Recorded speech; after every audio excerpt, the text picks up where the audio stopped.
বাচ্চাদের সাইকোলজি হচ্ছে তারা বাবা মার অ্যাটেনশন চায়। তো একটা বাচ্চা দেখে আমি ভালো কাজ করলে জিরো রিওয়ার্ড, জিরো অ্যাটেনশন, যখন আমি মিস করি তখন অ্যাটেনশন পাই বাবা মার কাছে আসে, তখন সেটা আবার বকা হয়ে যায়, তখন সে যা এক্সপেক্ট করছিল তার অপোজিটটা পায়, যেটা অ্যাকচুয়ালি তাকে ডিসকারেজ করে যে ভালো কাজগুলো করতে। মানে এখন যদি প্যারেন্টসদের তুমি বলো যে আপনি একটা ক্রাইসিস বলেন, একদম ছোট হলে বলবে যে বাচ্চা খায় না, আর একটু বড় হলে বলবে যে সারাদিন মোবাইল চালায়। সেটা ব্রেন স্ক্যান করে দেখা গেছে যে ড্রাগ নিলে যেরকম ডোপামিন রিলিজ হয় এবং এডিক্টেড হয়ে যায় ব্রেন, মানুষ যখন এমন কোনো গেম খেলে বা ইভেন সোশ্যাল মিডিয়াতে তখন যে অনেক লাইক মেসেজ পেতে থাকে, সেটার কারণে এক্স্যাক্টলি সেম ডোপামিন রিলিজ হয়। যে ওভার প্রোটেক্টিভ বাবা মারা আইদার একেবারে কাওয়ার্ড আর একেবারে ডেয়ারিং বাচ্চা প্রডিউস করে। তো আমাদের যেটা করতে হবে যে ব্যালেন্স করতে হবে, দাও ছেড়ে দাও বাচ্চাকে, রিস্ক নিতে দাও, লার্ন করুক। যে প্যারেন্টিং যখন আমরা মনে করি তখন আমরা আমাদের ফোকাস নেই যে ওকে কেমনে ঠিক করবো, প্রাইমারিলি তো ঠিক আমাকে হইতে হবে। আমি কি দেখছে, কি শুনছে এবং কাদের সাথে মিশছে, এই তিনটা জিনিসকে যদি বাবা মারা একটু স্ট্রিক্টলি কন্ট্রোল করতে পারে তাহলে ইনশাআল্লাহ অনেক হার্ম থেকে বাচ্চাদেরকে প্রোটেক্ট করা যায়। কোরআনে আমাদেরকে যেভাবে বলা আছে, আল্লাহ রাসূল সাল্লাল্লাহু আলাইহি সাল্লামের ওনার লাইফ থেকে আমরা যা পাই, সেখান থেকে তুমি যদি টপ 3 মিস্টেকস বলো তাহলে তুমি হয়তো কোন তিনটা বলবা প্যারেন্টিং করতে গিয়ে যে ভুলগুলো আমরা করি? আমার কাজ হচ্ছে নিজে ইকোনমিক্যালি স্ট্রং হওয়া, যথেষ্ট টাকা পয়সা আর্ন করা, বাচ্চাগুলোর জন্য যথেষ্ট টাকা পয়সা রেখে যাওয়া, তারপরে ওরা ওদের মতো লাইফ লিড করবে। যারা এগুলো করে এদের বেশিরভাগই বাচ্চা কিন্তু উচ্ছন্নে যায়। তো আলহামদুলিল্লাহ, প্যারেন্টিং ডেফিনেটলি খুব ডিফিকাল্ট জব, এবং বাট সারা পৃথিবীতে এটার মানে অলমোস্ট আমরা কোনো গুরুত্বই দিচ্ছি না। আমার জীবনে হাজার হাজার চিঠি পড়া হয়েছে স্টুডেন্টদের লেখা। একটা বড় অংশের চিঠি ছিল তার বাবা মার সাথে যে খুবই খারাপ সম্পর্ক।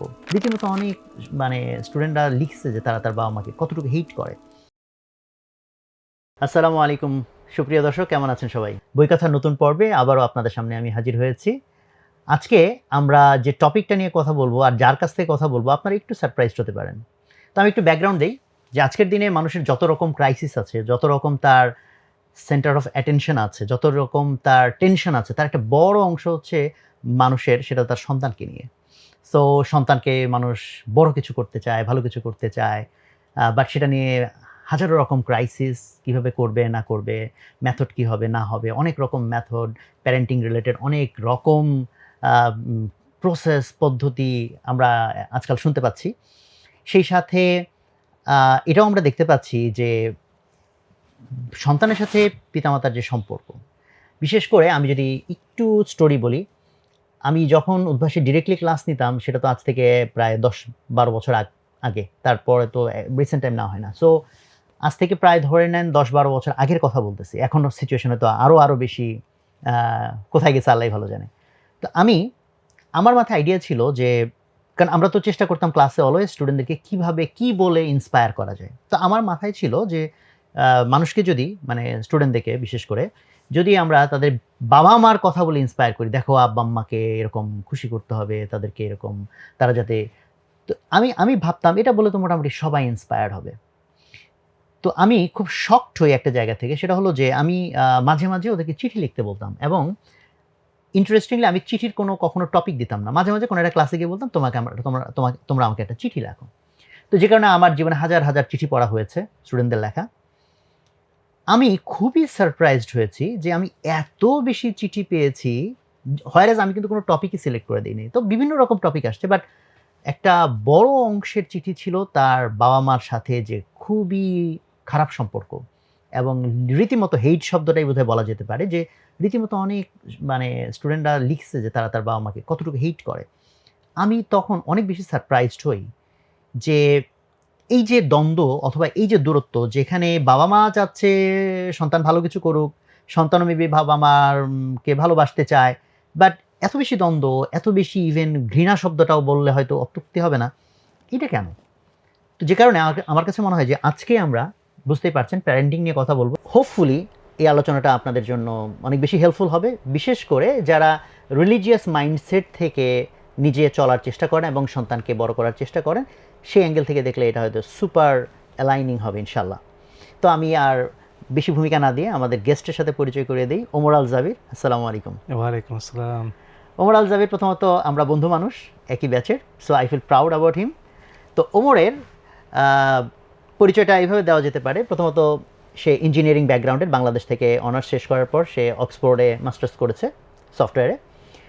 এবং সফটওয়্যার ইঞ্জিনিয়ারিংয়ে ও নিজেও কিছু স্টার্ট আপ করেছে, সেগুলো সেল করেছে। তারপর লম্বা সময় ধরে সে বেশ কয়েকটা খুব গুরুত্বপূর্ণ প্রতিষ্ঠানে কাজ করেছে, যার একটা তো আমরা সবাই চিনি, সারাদিন সেটার সাথে লেগে থাকি। তো সেখান থেকে আমি যদি ওর পরিচয়টা বলি, সেটা হলো যে মেটা মানে আমরা যেটাকে ফেসবুক নামে চিনি, মেটার ও ইঞ্জিনিয়ারিং ম্যানেজার হিসেবে খুবই গুরুত্বপূর্ণ ভূমিকা পালন করেছে বেশ অনেক বছর। এবং ওই সময়টাতে মেসেঞ্জার এবং ইনস্টাগ্রাম এই দুইটার যে ইন্টিগ্রিটি এবং সেফটি টিম ওখানে কাজ করেছে, এবং যেখানে প্রায় 2 বিলিয়নের বেশি ব্যবহারকারীর জন্য যে নিরাপত্তা এবং তাদের যে অনলাইনে বিভিন্ন রকম সেফটি অথবা ভালনারেবিলিটির যে ইস্যুস থাকে সেগুলো যাতে সেফ থাকে, সেফ ইন্টারনেট, সেটার জন্য ওর সিগনিফিক্যান্ট ভূমিকা ছিল। অ্যান্ড এর আগেও ও বিটি গ্রুপ এবং টেস্কোতে হেড অফ ইঞ্জিনিয়ারিং হিসেবে কাজ করেছে। আর বর্তমানে ও মেটা ছেড়ে দিয়েছে। মেটা ছেড়ে দিয়ে এখন যে কোম্পানিতে ও কাজ করছে, যেটার ও one of the co founder as well. আমরা অনেকে হয়তো এই কোম্পানিটার নাম শুনেছি, কাহাফ, KAHF, কাহাফ ব্রাউজার আমি নিজে ইউজ করি। হয়তো আমাদের আলোচনার মধ্যে কাহাফের বিষয় চলে আসবে। সো এবং আমার খুব ভালো লাগার জায়গা, আমার স্টুডেন্ট নিজাম এটার মূল ফাউন্ডার, ও আমার স্টুডেন্ট ছিল। আমি এটার সাথে টুকটাক জড়িত আছি আর কি। তো আলহামদুলিল্লাহ সব কিছু মিলিয়ে অ্যাকচুয়ালি আমি মনে করি যে ওমর আল জাবির ওর যে জার্নিটা, এটা খুবই রিমার্কেবল একটা journey. And not only that, ওমরের আরেকটা পরিচয় হচ্ছে ও লেখালেখি করে, এবং পরো নামে ওর একটা বই আছে। আমার ধারণা পরো বইয়ের থ্রুতে অনেকে হয়তো এই ওমর আল জাবিরকে অনেকে চেনে, এবং পরোর কিন্তু 1 থেকে 5 পর্যন্ত 5টা সিরিজ আছে। আর এর বাইরেও ওর যে ব্লগটা আছে omaralzabir.com, সেখানে ও নিয়মিত লেখালেখি করে। আগে তো প্রযুক্তি নিয়ে লেখালেখি করতো, এখন মোস্টলি ইসলাম নিয়ে লেখালেখি করে। সো আমরা খুবই খুশি তোমাকে আমাদের মাঝখানে পেয়ে। ভূমিকার মধ্যে কিছু বাদ পড়ে থাকলে একটু কারেক্ট করে দিও আমাকে। আর দর্শক, প্রত্যেকবারের মতো এবারও সেম ঘোষণা থাকছে যে আমাদের এই পুরো আলোচনাটা আপনার মনোযোগ দিয়ে শুনবেন, এবং এখান থেকে আপনারা কী শিখলেন সেটা আপনারা কমেন্টে জানাবেন, এবং সেরা কমেন্ট যারা করবেন তাদের থেকে অন্তত 3 জনকে আমরা পুরস্কৃত করবো ইনশাল্লাহ। আমরা বইয়ের আলোচনাতেই ডিরেক্টলি চলে যেতে চাইবো, বাট তার আগে যদি তোমার কোনো ইন্ট্রো দেওয়ার থাকে তুমি বলতে পারো। আমি বইটা নিয়ে খুবই ইন্টারেস্টেড কথা বলার জন্য, কারণ প্যারেন্টিং ওয়েস্টার্ন এনভায়রনমেন্ট একটা খুব বড় চ্যালেঞ্জ, স্পেশালি মুসলিমদের জন্য।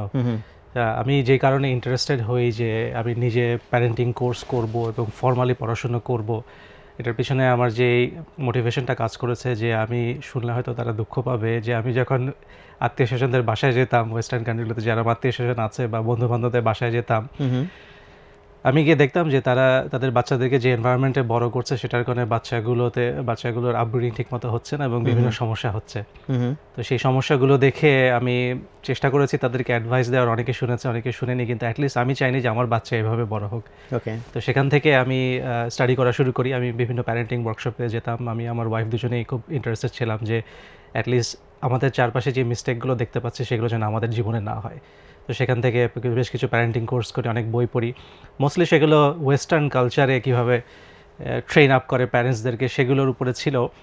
তো ওগুলো করার সময় বুঝতে পারলাম যে এই ওয়েস্টার্ন মেথডটা আসলে খুব একটা যে ভালো মেথড না। এগুলো শুনতে খুব স্মার্ট সায়েন্টিফিক মনে হয়, কিন্তু এগুলো তো সোসাইটিতে তারা অ্যাপ্লাই করেছে এবং অ্যাপ্লাই করে কিন্তু খুব একটা সাকসেস পায়নি। সো তখন আমি দেখলাম যে ইসলামিক প্যারেন্টিং আছে কিনা, এবং দেখলাম যে মোটামুটি তখন সেটা তো প্রায় ধরো 10-11 বছর আগের দিকের ঘটনা, তখন জাস্ট কেবল শুরু হচ্ছে ইসলামিক প্যারেন্টিং বিষয়টা খুব পপুলার হচ্ছে।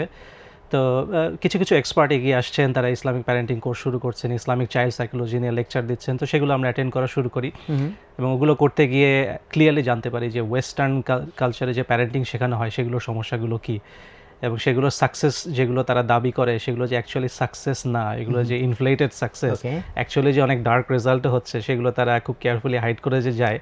এটা ওই ইসলামিক প্যারেন্টিং কোর্সগুলো করার পরে জানতে পারলাম, যখন ইসলামিক চাইল্ড সাইকোলজিস্টরা বললো যে তাদের কাছে যেই পেশেন্টগুলো আসে বা তাদের কাছে যারা কাউন্সিলিংয়ের জন্য আসে, তারা দেখতে পাচ্ছে যে ওয়েস্টার্ন প্যারেন্টিংয়ে বেশ কিছু সমস্যা আছে। তো সেখান থেকে আমি কিছু লার্ন করি, প্লাস কিছু বই পড়ি, যেমন যে parenting skills according to Quran and Sunnah. এটা বেশ ভালো একটা বই। আমরা বইয়ের ভিতরে এখন যাব। এটা বেশ ভালো একটা বই, আমি সবাইকে রিকমেন্ড করব এই বইটা পড়ার। ওকে, সো এই বইটা তোমার আমি প্রথমে ছোট করে জানতে চাই যে কত আগে পড়েছো তুমি, রাফলি কত বছর? অ্যাট লিস্ট হয়তো 5-6 বছর হবে। 5-6 বছর। সো আমি যখন অ্যাকচুয়ালি তোমাকে বললাম যে এমন একটা বই চুজ করো যেটা তোমার লাইফে ইম্প্যাক্ট রেখেছে, সো তুমি দেখো তুমি সায়েন্স নিয়ে প্রচুর টেকনোলজি নিয়ে অনেক রকম পড়ালেখা তোমার আছে, আমি জানি কোরআন নিয়ে অনেক রকম পড়ালেখা তোমার আছে, তার মধ্যে প্যারেন্টিং একটা টপিক যেটার সাথে আবার ইসলাম সাথে অ্যালাইন করে। তো এত বইয়ের মাঝখানে কেন তোমার প্যারেন্টিং নিয়ে এই বইটাকেই মনে হলো যে কথা বলা দরকার? কিছু ব্যাকগ্রাউন্ড তুমি অলরেডি দিয়েছো, but and why this book, যেহেতু তুমি অনেক রকম কোর্স করেছো, অনেক রকম বই করেছো? একটা কারণ হতে পারে যে আমি যখন সার্চ করছিলাম তখন মুসলিম অথরদের লেখা বেশি বই ছিল না। এই বইটা হয়তো ওয়ান অফ দ্য আর্লিয়েস্ট বই, তো এটা একটা কারণ যে তখন খুব একটা অ্যাভেলেবল ছিল না, আমার চোখের সামনে অ্যাভেলেবল ছিল এই বইটাই, সো এটাই আমি পিক আপ করে পড়া শুরু করি এবং পড়তে গিয়ে দেখলাম বইটা যথেষ্ট বেনিফিশিয়াল বই। ওকে ওকে, তাহলে আমার মনে হয় যে আমরা একটু আলোচনার ভিতরে যদি ঢুকে যাই তাহলে ভালো হয়। সো আমি আলোচনাটাকে শুরুটা এখান থেকেই করতে চাই যে আমরা ঠিক বইয়ের চ্যাপ্টার ধরে ধরে আগাবো এরকম না, মাঝে মাঝে আসবো, আবার চ্যাপ্টারও একবার একটু স্ক্যান করার চেষ্টা করব ইনশাল্লাহ। তো তুমি প্রথম যেটা বলতেছিলা যে ওয়েস্টে প্যারেন্টিংয়ের যে মডেল, অ্যান্ড তারপরে তুমি যখন ইসলামিক প্যারেন্টিংয়ের মডেল তুমি ঘাটতে শুরু করলে অ্যান্ড দেখলা যে দেয়ার আর lot of differences.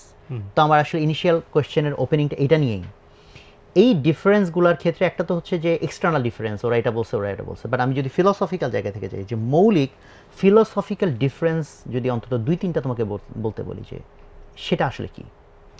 Main difference হচ্ছে যে চাইল্ডরা যে প্যারেন্টদেরকে অবিডিয়েন্ট হবে, এই অবিডিয়েন্স কনসেপ্টটা খুব একটা ওয়েস্টার্ন বা লিবারাল কনসেপ্ট না। কারণ লিবারাল কনসেপ্টের মধ্যে স্বাধীনতা এবং অলমোস্ট ইকুয়াল রাইটস, একটা 15-year-old কিভাবে ইকুয়াল রাইটস পায় এবং সে যেটা রাইট মনে করবে সেটা তাকে করতে দিতে হবে, এটা তো একটা রিডিকুলাস কনসেপ্ট। তো বায়োলজিক্যালিও ঠিক না, কারণ একটা 15-year-old-এর ইমোশনাল পার্টগুলো ওভার ডেভেলপ, ফ্রন্টাল লোবটা আন্ডার ডেভেলপ, সো নিজেকে কন্ট্রোল করতে পারে না, নিজের ইমোশনকে কন্ট্রোল করতে পারে না। এরকম একটা ইমোশনাল ক্রিয়েচার যা ঠিক মনে করবে সে সেটা করবে, it's a fundamentally flawed concept. তো এটা আমার কাছে মনে হচ্ছিল যে this is wrong, this is completely against biology.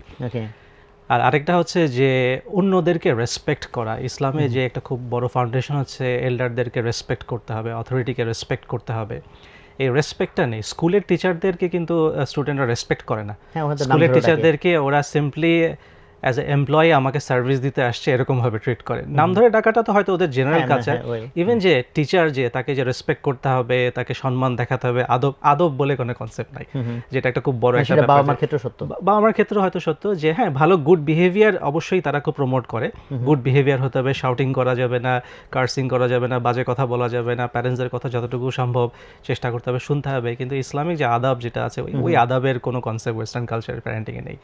তো এরকম বেশ কিছু খুবই ফান্ডামেন্টাল কনফ্লিক্ট আছে ইসলামের সাথে। আমরা দুইটা জানলাম, আরো দুই একটা যদি অ্যাড করতে চাও। আরো দুই একটা হচ্ছে যে স্বাধীনতা দেওয়া, যেমন 13-year-old যদি মনে করে সে ডেটিং এ যাবে তাকে যেতে দিতে হবে, যেটা কমপ্লিটলি হারাম। ওটা তো শুরুটার সাথেই যায় যে অবিডিয়েন্স ভার্সেস এক্স্যাক্টলি, বেশ কিছু হারাম প্রিন্সিপাল আছে, হারাম হালালের কোনো কনসেপ্ট তাদের অবশ্যই নেই। তো এটা একটা ফান্ডামেন্টাল ব্যাপার যে ওয়েস্টার্ন প্যারেন্টিং ফলো করলে দেখা যাবে হারাম অ্যালাউ করতে হচ্ছে, যেটা তো অ্যাজ এ মুসলিম আমরা অ্যালাউ করতে পারি না। আনফরচুনেটলি ওয়েস্টে যে মুসলিমরা যায় তারা অনেক হারাম অ্যালাউ করে ফেলে, কিন্তু সেটা তো ইভেন্চুয়ালি তার বাচ্চার জন্য একটা বড় ধরনের ক্ষতির কারণ হয়ে দাঁড়ায়। তো এরকম তিনটা আমার মনে আছে যে তিনটা ফান্ডামেন্টাল কনফ্লিক্ট আমি দেখতে পাচ্ছিলাম ক্লিয়ারলি। তো তোমার কি মনে হয় যে ওয়েস্ট যখন এই মডেলটা দাঁড় করালো যে এই যে সবকিছু স্বাধীন স্বাধীন স্বাধীন, তো এইটার পারপাস কি মনে হচ্ছে, ডিপার পারপাসটা কি মনে হয়? বিকজ যদি বাচ্চাদেরকে আমরা রাইটলি মানে করতে না পারি, গড়ে তুলতে না পারি, তাহলে যে ক্রাইসিসগুলো হয়, ওয়েস্ট তো সেই ক্রাইসিসগুলো ফেস করতেছে, তাদের এখানে ড্রাগ, তারপর মানে লট অফ মানে প্রবলেমস আর দেয়ার। সো তাহলে তারা কি মানে জেনে বুঝেই সেই ডিজাইনে গেল, নাকি মানে কি মনে হয় তোমার এটা? এখন লিবারালিজম তো ওয়ার্ল্ড ওয়াইড ব্যাকফায়ার করেছে, মাঝখানে লিবারালিজম অনেক উপরে উঠেছিল, এখন কিন্তু ডাউনের দিকে ট্রেন্ডে চলে গেছে। যথেষ্ট বাচ্চা স্টেরিলাইজড হয়ে সুইসাইড করার পর এখন তারা রিয়েলাইজ করেছে যে liberalism is not the right method, then philosophy হিসেবে এটা ফান্ডামেন্টালি রং। তো এখন আস্তে আস্তে রিয়েলাইজ করছে যে 1990-র দিকে 2000-এর দিকে যে ফিলোসফিগুলো তারা ফলো করতো সেগুলো সবগুলো কারেক্ট না, যথেষ্ট পরিমাণে সাফারিং হয়েছে সোসাইটিতে। তো প্যারেন্টিংও সেরকম, ওদের মেইন মোটিভেশনটা ভালো ছিল, মোটিভেশনটা হচ্ছে যে ওরা চায় মেন্টালি রেজিলিয়েন্ট চিলড্রেন তৈরি হোক, ওরা লাইফে ভুল করবে, ভুল করে শিখবে। হ্যাঁ ঠিক আছে, সে একটা রং রিলেশনশিপে জড়িয়ে সেখানে সাফার করে সে শিখবে, নেক্সট টাইম রাইট রিলেশনশিপে যাবে। কিন্তু আল্লাহ তো আমাদেরকে প্যারেন্টসদেরকে তো রেসপন্সিবল করে দিয়েছেন চিলড্রেনদের জন্য, আমি তো জেনে শুনে ওদেরকে হারামে যেতে দিতে পারি না। ওদের তার ওই কনসেপ্টটা নেই যে অ্যাজ এ প্যারেন্ট আমি গডের কাছে রেসপন্সিবল। এটা হয়তো কনজারভেটিভ খ্রিশ্চান ভ্যালুজের মধ্যে আছে, কনজারভেটিভ খ্রিশ্চান ভ্যালুজ কিন্তু অনেকখানি ইসলামিক ভ্যালুজের সাথে যায়, কিন্তু বাইরে কয়জন খ্রিশ্চান তাই না, ওখানে তো মেজরিটি হচ্ছে ওভার 52% বোধহয় এভারেজ স্ট্যাটিস্টিক্স হচ্ছে এথিস্টই হয়ে গেছে। বাকি যেই 48% খ্রিশ্চান আছে তার মধ্যে মোর দ্যান 30% নন প্র্যাকটিসিং, জীবনে হয়তো বাইবেল পড়ে দেখেনি। তো যারা এক্সট্রিমলি কনজারভেটিভ খ্রিস্টান তাদের মধ্যে কিন্তু এই প্যারেন্টকে রেসপেক্ট করা, ওবিডিয়েন্স, এই সমস্ত কনসেপ্ট ওদের মধ্যে আছে, কিন্তু বাকি 80% তো নেই। ওকে, গ্রেট। সো আমি যদি এখন এভাবে আসি যে সন্তান, তো ওরা সন্তানকে কি হিসেবে তাহলে দেখে? আর আমরা যেমন ধরো আমরা মেবি এটাকে আমানা হিসেবে দেখি, মেবি আমানা কি বেস্ট ওয়ার্ড হয় কিনা? হ্যাঁ, ডেফিনেটলি আমানা, কারণ আমাদের একটা রেসপন্সিবিলিটি হচ্ছে মানব জাতিকে সামনের দিকে এগিয়ে নিতে হবে। তো সন্তান হচ্ছে নেক্সট মানব জাতি, সেই মানব জাতিকে আমি যেন ঠিকভাবে বড় করতে পারি সেটা রেসপন্সিবল। ইনফ্যাক্ট একজন হাউস হোল্ডের যে হেড, সেটা ফাদার হলে ফাদার বা ফাদার সার্ভাইভিং না থাকলে মাদার, তার জন্য এটা ফরজ যে তাকে তার ফ্যামিলি মেম্বারদেরকে হারাম থেকে প্রোটেক্ট করতে হবে। এটা তো সূরা তাহরিমে আছে যে ইয়া আইয়ুহাল্লাযিনা আমানু কু আনফুসাকুম ওয়া আহলিকুম নারা, যে বিলিভার্স তোমাদের ফ্যামিলিদেরকে ফায়ার থেকে প্রোটেক্ট করো। এবং এটা মানে খুবই স্ট্রং, এবং এটাতে যদি কেউ সিরিয়াস না হয় পরের পার্টটা আরও সিরিয়াস, ওয়াকুদুহান নাসু ওয়াল হিজারা, যে এই ফায়ারের ফিউয়েল হচ্ছে স্টোন এবং মানুষ। তোমার বাচ্চারা, তোমার ফ্যামিলি মেম্বাররা কিন্তু এই ফায়ারের ফিউয়েল হয়ে যাবে যদি আমি প্রোটেক্ট না করি, যেটা একটা বিভৎস। আমরা যদি কল্পনা করি যে আমার বাচ্চার বডি ফিউয়েল, যার নামে ফায়ারের ফিউয়েল হচ্ছে, তাদেরকে যদি আমি ঠিক মতো বড় করতে না পারি, তো ডেঞ্জারাস ব্যাপার না? এবং তারপরের সেকশনটা তো আরও সাংঘাতিক, আলাইহা মালাইকাতুন শিদাতুন গিলাজুন লা ইয়াসুন আল্লাহ, যে ওদের উপরে থাকবে ভয়ঙ্কর দানব টাইপের ইমোশনলেস কিছু ফেরেশতা। এই ফেরেশতা মানে যে সুন্দর ফেরেশতা তা না, তারা এক সাংঘাতিক একটা আযাবের ফেরেশতা, এক বিভৎস ক্রিয়েচার থাকবে যাদের মধ্যে কোনো দয়া মায়া নেই, তাদেরকে যা করতে বলা হবে সেটা তাই করবে আমার ফ্যামিলি মেম্বারের সাথে। তো এই আয়াতটা কিন্তু খুব সাংঘাতিক একটা আয়াত, যেটা as a head of family আমাদের জন্য ফরজ আইন করে দিচ্ছে যে আমাদের ফ্যামিলি মেম্বারকে হারাম থেকে বাঁচাতে হবে। ওকে, তাহলে ওয়েস্ট সন্তানকে কি হিসেবে দেখতেছে তাহলে? তারাও দেখে যে হ্যাঁ, যদি কনজারভেটিভ খ্রিস্টান হয় তারা তো বাইবেল ফলো করছে, সো বাইবেলে তো গুড টিচিংস আছে যে আমার সন্তানদেরকে ভালো করে বড় করতে হবে, আমি তাদের জন্য রেসপন্সিবল, তাদেরকে সিন থেকে প্রোটেক্ট করতে হবে। কিন্তু যারা সেকুলার মাইন্ডেড, তারা যে তাদের সন্তানকে অ্যাকচুয়ালি কি হিসেবে দেখে সেটা নিয়ে আমিও কনফিউজ। অনেকে লায়াবিলিটি হিসেবে দেখে, অনেকে মিস্টেক হিসেবে দেখে, ভুল হয়ে গেছে আর করবো না। বাট মানে প্যারেন্টাল ইনস্টিংক্ট সবার মধ্যে কম বেশি আছে, সবাই তার বাচ্চাকে খুব ভালোবাসে। কিন্তু এই যে বাচ্চাকে যে অ্যাট এনি কস্ট হারাম থেকে, ইভিল থেকে বাঁচাতে হবে, বাচ্চারা যে আমাদের অবিডিয়েন্ট হবে, তাদেরকে রেসপেক্ট শেখাতে হবে, এই আইডিয়াগুলো সেকুলারদের মধ্যে কম।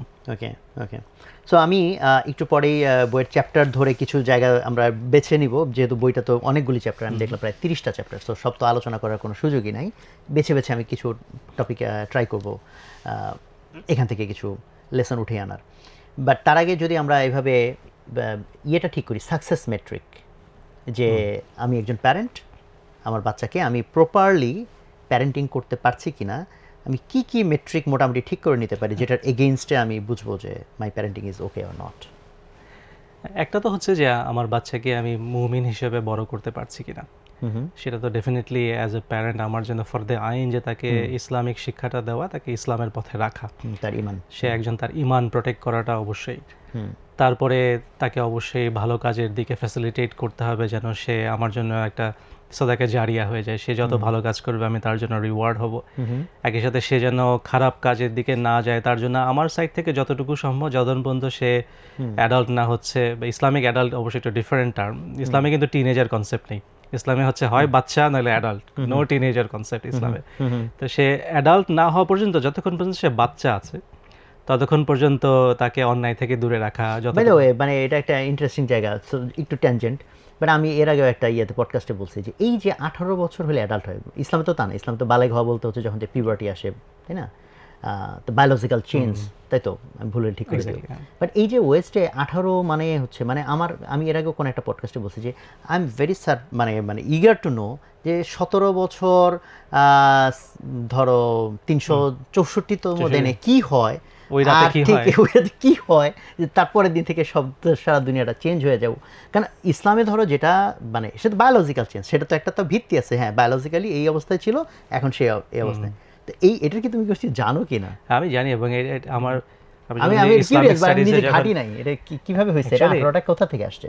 আমার যে ইসলামিক স্টাডিজে মাস্টার্সের রিসার্চ পেপার হচ্ছে এই যে ওয়েস্টার্ন যে কনসেপ্টগুলো আছে যেগুলো ফান্ডামেন্টালি ফ্লড, এবং সেগুলোর কারণে যে কত ড্যামেজ হয়েছে ওয়েস্টার্ন, এবং এগুলো যে ওয়েস্টার্ন একাডেমিকগুলো স্টাডি করে পাবলিশ করেছে সেটা একটা কম্পাইলেশন করা। ওকে, তো বাট এগুলো মিডিয়াতে খুব একটা আসে না, না এগুলো মিডিয়াতে তো আসেই না, এবং আমি ইন্টারেস্টিংলি দেখলাম পাবলিশ যে হতে দেয় না নাকি না? যে ওয়েবসাইটগুলোতে যে রিসার্চ পেপার সার্চ করে ওগুলোতে সহজে খুঁজে পাওয়া যায় না, অনেক এফোর্ট দিতে হয় খুঁজে পাওয়ার জন্য।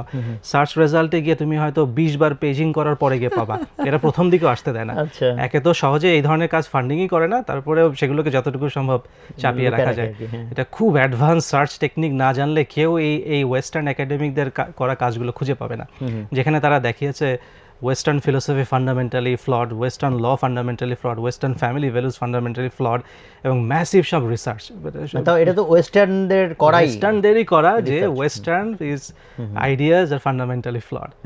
তো আমার বেশি কষ্ট করতে হয়নি, এমন না যে আমাকে ইসলামিক জিনিসপত্র এনে প্রুফ করতে হবে, যথেষ্ট ওয়েস্টার্ন কাজই আছে প্রুফ করার জন্য। যে 18 নিয়ে কাহিনীটা কি? আর 18 ব্যাপারটা যদি তুমি দেখো, যে এক্স্যাক্টলি তুমি যেটা বলে যে যেদিন তার 18 বছর বয়স হলো সেদিন তার উপরে এন্টায়ার ল অ্যাপ্লিকেবল, তো তার আগের দিন তাকে সাবসেট অফ ল তার উপরে অ্যাপ্লিকেবল, যেটা makes absolutely no sense from the legal point of view. যে লিগাল পয়েন্ট অফ ভিউ থেকে কীভাবে মেক্স সেন্স, ইয়েস্টারডেতে সে এত কিছু ক্রাইম করতে পারবে কিন্তু সে জেলে যাবে না, কিন্তু আজকে এসে পারবে না, মেক্স নো সেন্স। এবং আমি তো মেটাতে থাকতে তো ভয়ঙ্কর জিনিস দেখতাম যে 16-17 ইয়ার ওল্ডরা সবচেয়ে বেশি হার্ম করে ওই 14-15 ইয়ার ওল্ডদেরকে, গ্রুসাম সব হার্ম, কিন্তু সেই হার্মগুলোর কারণে ওদের এগেনস্টে লিগাল অ্যাকশন নেওয়া যায় না, কারণ তারা চাইল্ড।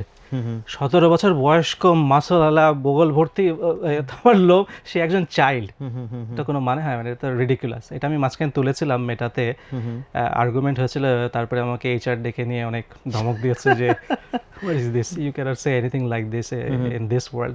বাট ওরা 18টা সেট করেছে যে ওইটা কিন্তু কোনো লিগ্যাল ফ্রেমওয়ার্ক নেই, এটা যেটা হয়েছে মানে কি র্যান্ডমলি একজনের মনে হচ্ছে 18 এটা ইউনাইটেড নেশনস এস্টাবলিশ করেছে। আমি স্টাডি করে দেখলাম যে ইউনাইটেড নেশনস একটা অর্গানাইজেশনকে দিয়েছিল রিসার্চ করার জন্য যে কোন এজটাকে আমরা ইউনাইটেড নেশনের সমস্ত মেম্বার স্টেটের উপরে ইম্পোজ করব যে এটা হবে লিগ্যাল এজ।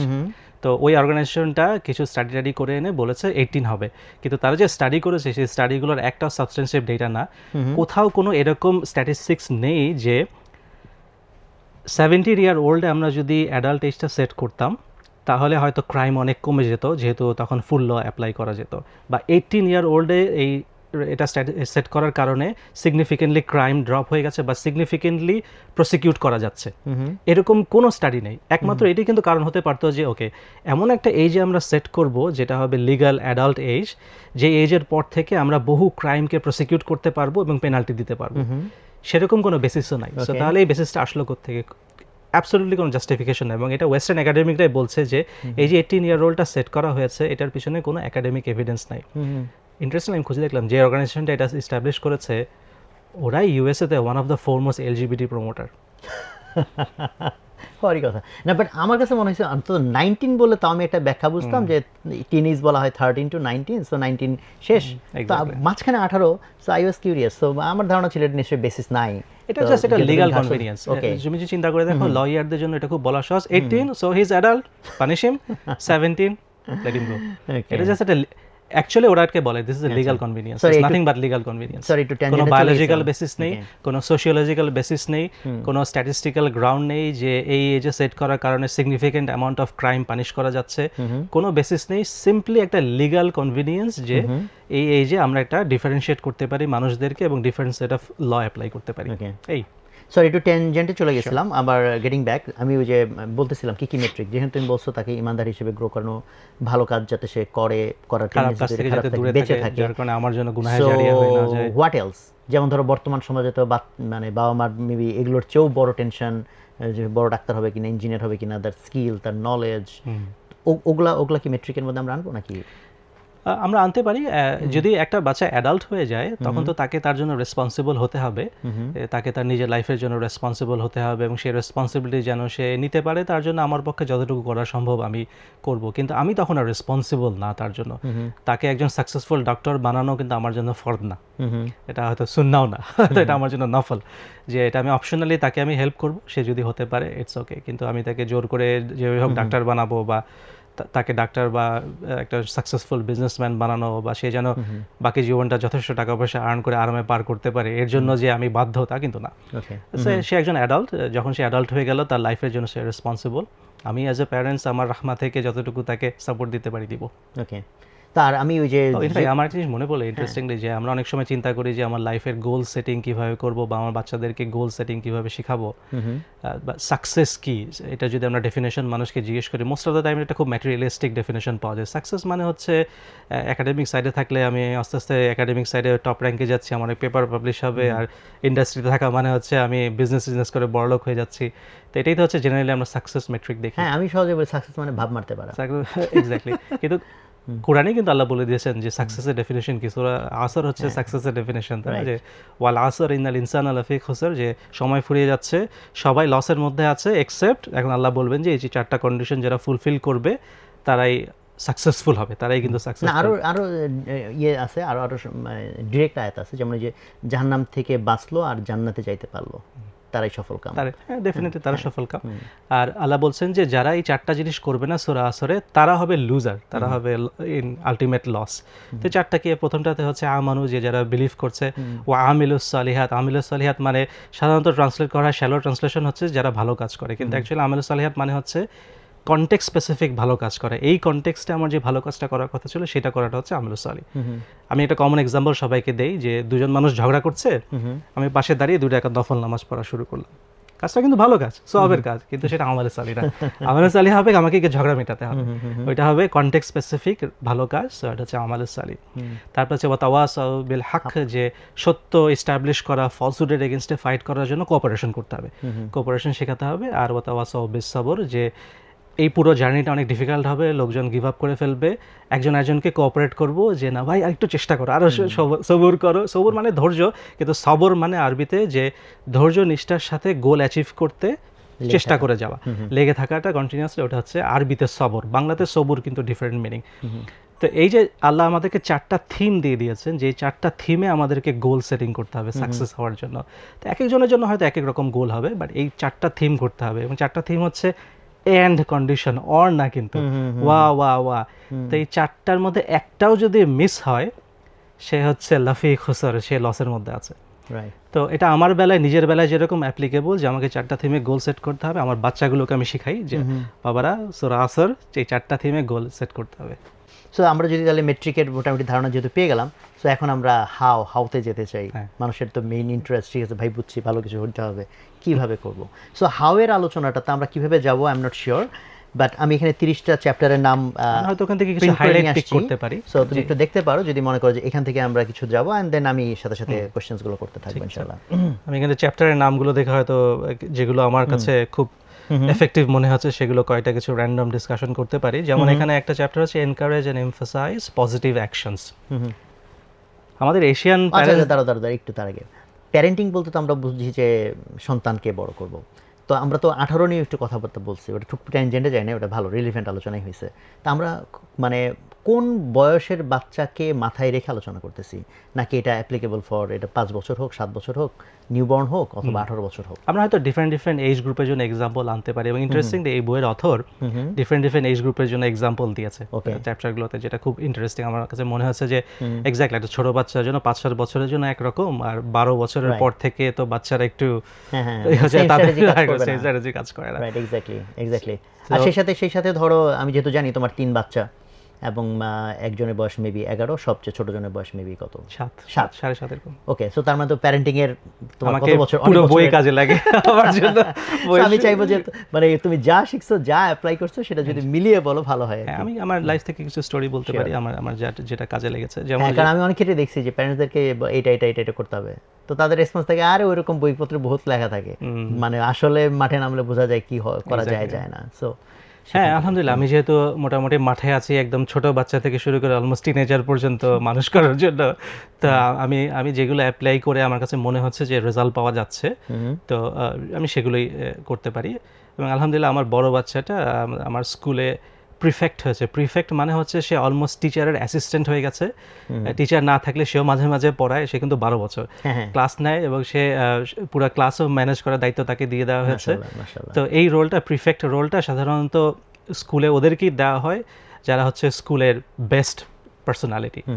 তো আশা করি এই বই আমার কিছু কাজে লেগেছে, যেহেতু আমি রেজাল্ট পাচ্ছি তা আমি কিছু শেয়ার করতে পারি যে Sure. কি কাজে লাগলো। যেমন এখানে একটা খুব ইম্পর্টেন্ট জিনিস তারা বলেছে যে encourage and emphasise positive action. তো পজিটিভ প্যারেন্টিং হচ্ছে তার একটা কোর্স, যে কোর্সে উনি কীভাবে পজিটিভ প্যারেন্টিং আর নেগেটিভ প্যারেন্টিংয়ের মধ্যে ডিফারেন্সটা দেখান। সাধারণত এশিয়ান প্যারেন্টসদের বেলায় যেটা হয় যে আমরা কিন্তু সহজে প্রশংসা করতে পারি না। ফ্যামিলি কারো স্পেশালি আমাদের স্পাউসের প্রশংসা করা যে কি কঠিন ব্যাপার আমাদের জন্য, এশিয়ানদের জন্য খুব ডিফিকাল্ট। বাচ্চাদেরও আমরা খুব একটা প্রশংসা করি না। যেমন একটা খুব কমন ব্যাপার হচ্ছে আমার বাচ্চাগুলো যখন কোনো ভালো কাজগুলো রেগুলারলি করে, লেটস সে আমার বাচ্চা হোমওয়ার্ক করলো, সময় মতো হোমওয়ার্ক করে সে টিভি দেখতে গেছে, আমি কিন্তু তাকে গিয়ে বলি না বাবা তুমি খুব ভালো কাজ করেছো, হোমওয়ার্কটা টাইমলি করেছো। কিন্তু যেদিন হোমওয়ার্ক করে না সেই দিন কিন্তু আমি কথা বলতে ছাড়ি না, তাই না? কেন হোমওয়ার্ক করে না এখনো, যখন বকা দেওয়া দরকার তখন ঠিকই বকা দিই, যখন ভালো কাজগুলো সে করতে মিস করে তখন তাকে আমি অ্যাটেনশন দিই, কিন্তু যখন সে ভালো কাজগুলো নিজে নিজেই করছে তখন কিন্তু আমি তাকে অ্যাটেনশন দিই না। আর বাচ্চাদের সাইকোলজি হচ্ছে তারা বাবা মার অ্যাটেনশন চায়। তো একটা বাচ্চা দেখে আমি ভালো কাজ করলে জিরো রিওয়ার্ড, জিরো অ্যাটেনশন, যখন আমি মিস করি তখন অ্যাটেনশন পাই বাবা মার কাছে আসে, তখন সেটা আবার বকা হয়ে যায়, তখন সে যা এক্সপেক্ট করছিল তার অপোজিটটা পায়, যেটা অ্যাকচুয়ালি তাকে ডিসকারেজ করে যে ভালো কাজগুলো করতে। তো পজিটিভ প্যারেন্টিংটা হচ্ছে যে আমাকে বাচ্চারা যে ভালো কাজগুলো করছে সেগুলো যদি ইভেন রেগুলারলিও করে, মাঝে মাঝে তাকে রিকগনাইজ করতে হবে, নট এভরিডে, বাট যতটুকু সময় রিকগনাইজ করতে হবে যেন সে অ্যাসোসিয়েট করতে পারে যে আমি ভালো কাজ করলে বাবা মার অ্যাটেনশন। সেটা ক্ষেত্রে কি কোনো টেকনিক আছে? যেমন অনেক প্যারেন্টসের ক্ষেত্রে আই থিঙ্ক এটা তার একটা জড়তা কাজ করে, যে বাসায় ঢুকলাম হঠাৎ করে বলবো আব্বু তুমি এটা খুব ভালো করেছো বা আম্মু তুমি এটা খুব ভালো করেছো। So do you have any specific process for that? হ্যাঁ, এটা ইন্টারেস্টিং। এই বইয়ে বলেছে যে এই প্রেইজ করারও আবার ল্যাঙ্গুয়েজ আছে, রং প্রেইজ করলে অনেক সময় বাচ্চাদের ইগো প্রবলেম হয়। তো সে বলেছে যে কখনো বাচ্চাকে ভালো বলা যাবে না। আমি যদি বলি বাবা তুমি খুবই ভালো, ওইটা বলা যাবে না, বলতে হবে বাচ্চার এই অ্যাকশনটা ভালো, বাবা তুমি যে টাইমলি হোমওয়ার্ক করেছো এটা খুব ভালো করেছো। হ্যাঁ, গ্রোথ মাইন্ডসেটেও ওই যে মাইন্ডসেট গুলো সিমিলার জিনিসটা আছে। এক্স্যাক্টলি, যে সে বলছে যে যখনই আমরা বাচ্চাকে প্রেস করব তখন তার ইগো ডেভেলপ করবে, ইগো স্ট্রং হবে, কিন্তু যখন আমি তার অ্যাকশনটাকে প্রেস করব তার ব্রেন টিউন হবে যে এই অ্যাকশনের জন্য আমি রিওয়ার্ড পাই। তো এটা খুব ইম্পর্টেন্ট। আর এই যে মানে বাসায় এসে যে ফ্যামিলি মেম্বারদেরকে প্রেস করা, ইভেন ওয়াইফকেও প্রেস করে, এটা করতে না পারাটা আমি দেখলাম মোস্টলি কালচারের, এটা আসলে এশিয়ান কালচার। ওয়েস্টার্নাররা কিন্তু করে, ওয়েস্টার্নাররা কিন্তু এদের ফ্র্যাঙ্কলি তারা বাচ্চাদেরকে প্রেস করে, ওয়াইফকে প্রেস করে, এটা তাদের জন্য একটা হ্যাবিট। তারা হাজব্যান্ড ওয়াইফকে সুন্দর একজন একজনের গুড ওয়ার্ক প্রেস করছে, very good work, I really like that, সুন্দর করে মুখের উপর বলছে। এবং আমি যখন এগুলো দেখতাম আমি চিন্তা করলাম আমি জীবনে আমার ওয়াইফকে বলি নাই গুড ওয়ার্ক, আরে আমার ওয়াইফে তো শুনলে বলবে হ্যাঁ এক্স্যাক্টলি এতদিনে বুঝলা। তো আমি দেখলাম যে এটা আসলে কালচার, এটা আসলে যে মানে সেটা তাহলে ওভারকাম করার জন্য কি টেকনিক অবলম্বন করা যায় যাতে আমরা এটা ব্যারিয়ারটা কাটায় উঠতে পারি? মানে কৃতজ্ঞতা, আল্লাহ তো আমাদেরকে কৃতজ্ঞ হতে বহুবার বলেছেন, তাই না? যে আমাদের লাইফের কৃতজ্ঞতা থাকতে হবে, লাইন শাকারতুম লাযিদান্নাকুম, আমরা যদি কৃতজ্ঞ হই তাহলে আল্লাহ আমাদেরকে আরো বেশি করে দিবেন, এটা বলেছেন। যে আমরা যদি আমার ওয়াইফের প্রতি কৃতজ্ঞ হই, তাকে প্রেস করে, আল্লাহ আমার ওয়াইফকে আরো হয়তো বেশি ভালো করে দিবেন। আর বাচ্চাদের প্রতি আমি কৃতজ্ঞ হয়ে প্রেস করলে আমার বাচ্চাগুলোকে আল্লাহ আরো ভালো করে দিবেন। আল্লাহর প্রতি কৃতজ্ঞ হলে তো আল্লাহ দিবেনই, এটা আল্লাহ বলেছেন। যে তার আয়াতটা কিন্তু খুব স্ট্রং, লাইন শাকারতুম লাযিদান্নাকুম, ডেফিনেটলি তোমাকে আরো বাড়িয়ে দিবই, একেবারে গ্যারান্টি আল্লাহর পক্ষ থেকে। আরবিতে যতটা এমফাসিস দেওয়া যায় পুরাটাই আছে, একেবারে ফুল তিনটা এমফাসিস আছে। তো এটাই যে ইসলামিক টিচিংটা হচ্ছে প্রেস করা। আমরা তো রাসূলুল্লাহ সাল্লাল্লাহু আলাইহি ওয়াসাল্লামের সুন্নাহ যদি দেখি, উনি তো প্রচুর প্রেস করতেন, ওনার ওয়াইফদেরকে প্রেস করতেন, রান্না প্রেস করতেন। কিন্তু আবার অনেকে যে কোন একটা হাদিসের রেফারেন্স নিয়ে এসে যে একজনকে ধ্বংস করতে চাইলে তাকে প্রশংসা করে, এরকম একটা কি হাদিস আছে না? সেটা হচ্ছে একটু ডিফারেন্ট টাইপের প্রশংসা। সেটা হচ্ছে যে সেটাকে বোধহয় প্রশংসা না বলে গুণগান গাওয়া, ওই টাইপের। আরবির একটা এক্সাক্ট ওয়ার্ডটা আমি ভুলে গেছি, মাধ বোধহয়, যে গুণগান গাওয়া, গুণগান গাওয়া যাবে, তেলবাজি টাইপের, তেলবাজি টাইপের গুণগান গাওয়া যাবে না। শুকর আর মাধ দুটোর মধ্যে একটু ডিফারেন্স আছে। মাধ হচ্ছে যে গুণগান গাওয়া, ওটা না করাই বেটার। শুকর হচ্ছে জাস্ট অ্যাপ্রিশিয়েট করা, গুড, থ্যাংক ইউ, আমি বেনিফিট হয়েছি, তাই ভালো কাজ করেছো, এরকম করে। তো এগুলোর মধ্যে লিমিট রাখলে আমার মনে হয় এটা হবে। এটা হচ্ছে তার পজিটিভ প্যারেন্টিং এর একটা খুব ভালো একটা এক্সাম্পল উনি দিয়েছেন। তারপর আরেকটা যদি দেখি যে কমিউনিকেট ক্লিয়ারলি এন্ড এফেক্টিভলি, আমার মনে আছে যে তার একটা মেথড আছে, IET method, identify, educate and train. Identify, educate and train, এটা মানে হচ্ছে যে আমি যখনই আমার বাচ্চাদেরকে এমন কিছু করতে দেখছি যে আমি চাই না যে সে এটা করুক, তাকে বিহেভিয়ারে কিছু একটা চেঞ্জ করতে হবে, তো তাকে প্রথমে আইডেন্টিফাই করে দেখাতে হবে যে সে যেই কাজটা কোন কাজটা আমি চাই না সে করুক, এটা তাকে ক্লিয়ারলি এক্সপ্লেন করতে হবে। ইউজুয়ালি যখন বাচ্চারা ভুল কাজ করে আমরা ইমিডিয়েট তাকে বলি স্টপ ডুইং দিস, ইমিডিয়েট থামো, এটা করো না, এটা কেন করলা, তাকে সাধারণত বকা দেই। কিন্তু তার মেথডটা হচ্ছে যে এই বকাটা দিলে বাচ্চা ঠিক বুঝতে পারে না যে আমি কি করছিলাম যেটা ভুল হলো। আমি এক গাদা বকা শুনলাম, কেন যে শুনলাম আমি ঠিক বুঝলাম না। সেকেন্ডলি আমাকে তো আমার বাবা মা ঠিক হেল্প করলো না যে নেক্সট টাইম এই ভুলটা আমি কিভাবে না করে থাকতে পারি। এই হেল্পটা আমি বাচ্চাদেরকে করি না। আমরা বাচ্চাদেরকে বলি এটা আর কখনো করবে না, কিন্তু কিভাবে সে নিজেকে কন্ট্রোল করবে নেক্সট টাইম, এটার জন্য না আমি তাকে এডুকেট করলাম না তাকে ট্রেন করলাম। তো আইইটি হচ্ছে ইন্ডিকেট করো যে এটা করা যাবে না, নেক্সট হচ্ছে এডুকেট কেন করা যাবে না, এটা সমস্যাটা কি, এটা করলে কি হবে। আর ট্রেন হচ্ছে তাকে হেল্প করে যে নেক্সট টাইম এটা করো না। আমি যখনই দেখবো যে সে ওই ভুলটা আরেকবার করতে যাচ্ছে তাকে আরেকবার রিমাইন্ডার দিব, বাবা এটা করো না, তুমি আমার মনে হচ্ছে তুমি এখন এই ভুলটা আবার করবো, এটা করো না। তো এই আইইটি মেথডটা সে খুব সুন্দর করে ভালো ভালো এক্সাম্পল দিয়েছে যে কীভাবে করা। যেমন সে এক্সাম্পল একটা যেটা দিয়েছে মনে করার চেষ্টা করছি, নামাজের সময় আমরা অনেক সময় যেটা হয় যে বাচ্চারা দেখা যায় খুব কুইকলি রুকু সিজদা করছে, বা বাচ্চারা হয়তো লাইনে স্ট্রেট হয়ে দাঁড়াচ্ছে না, এদিক ওদিক তাকাচ্ছে।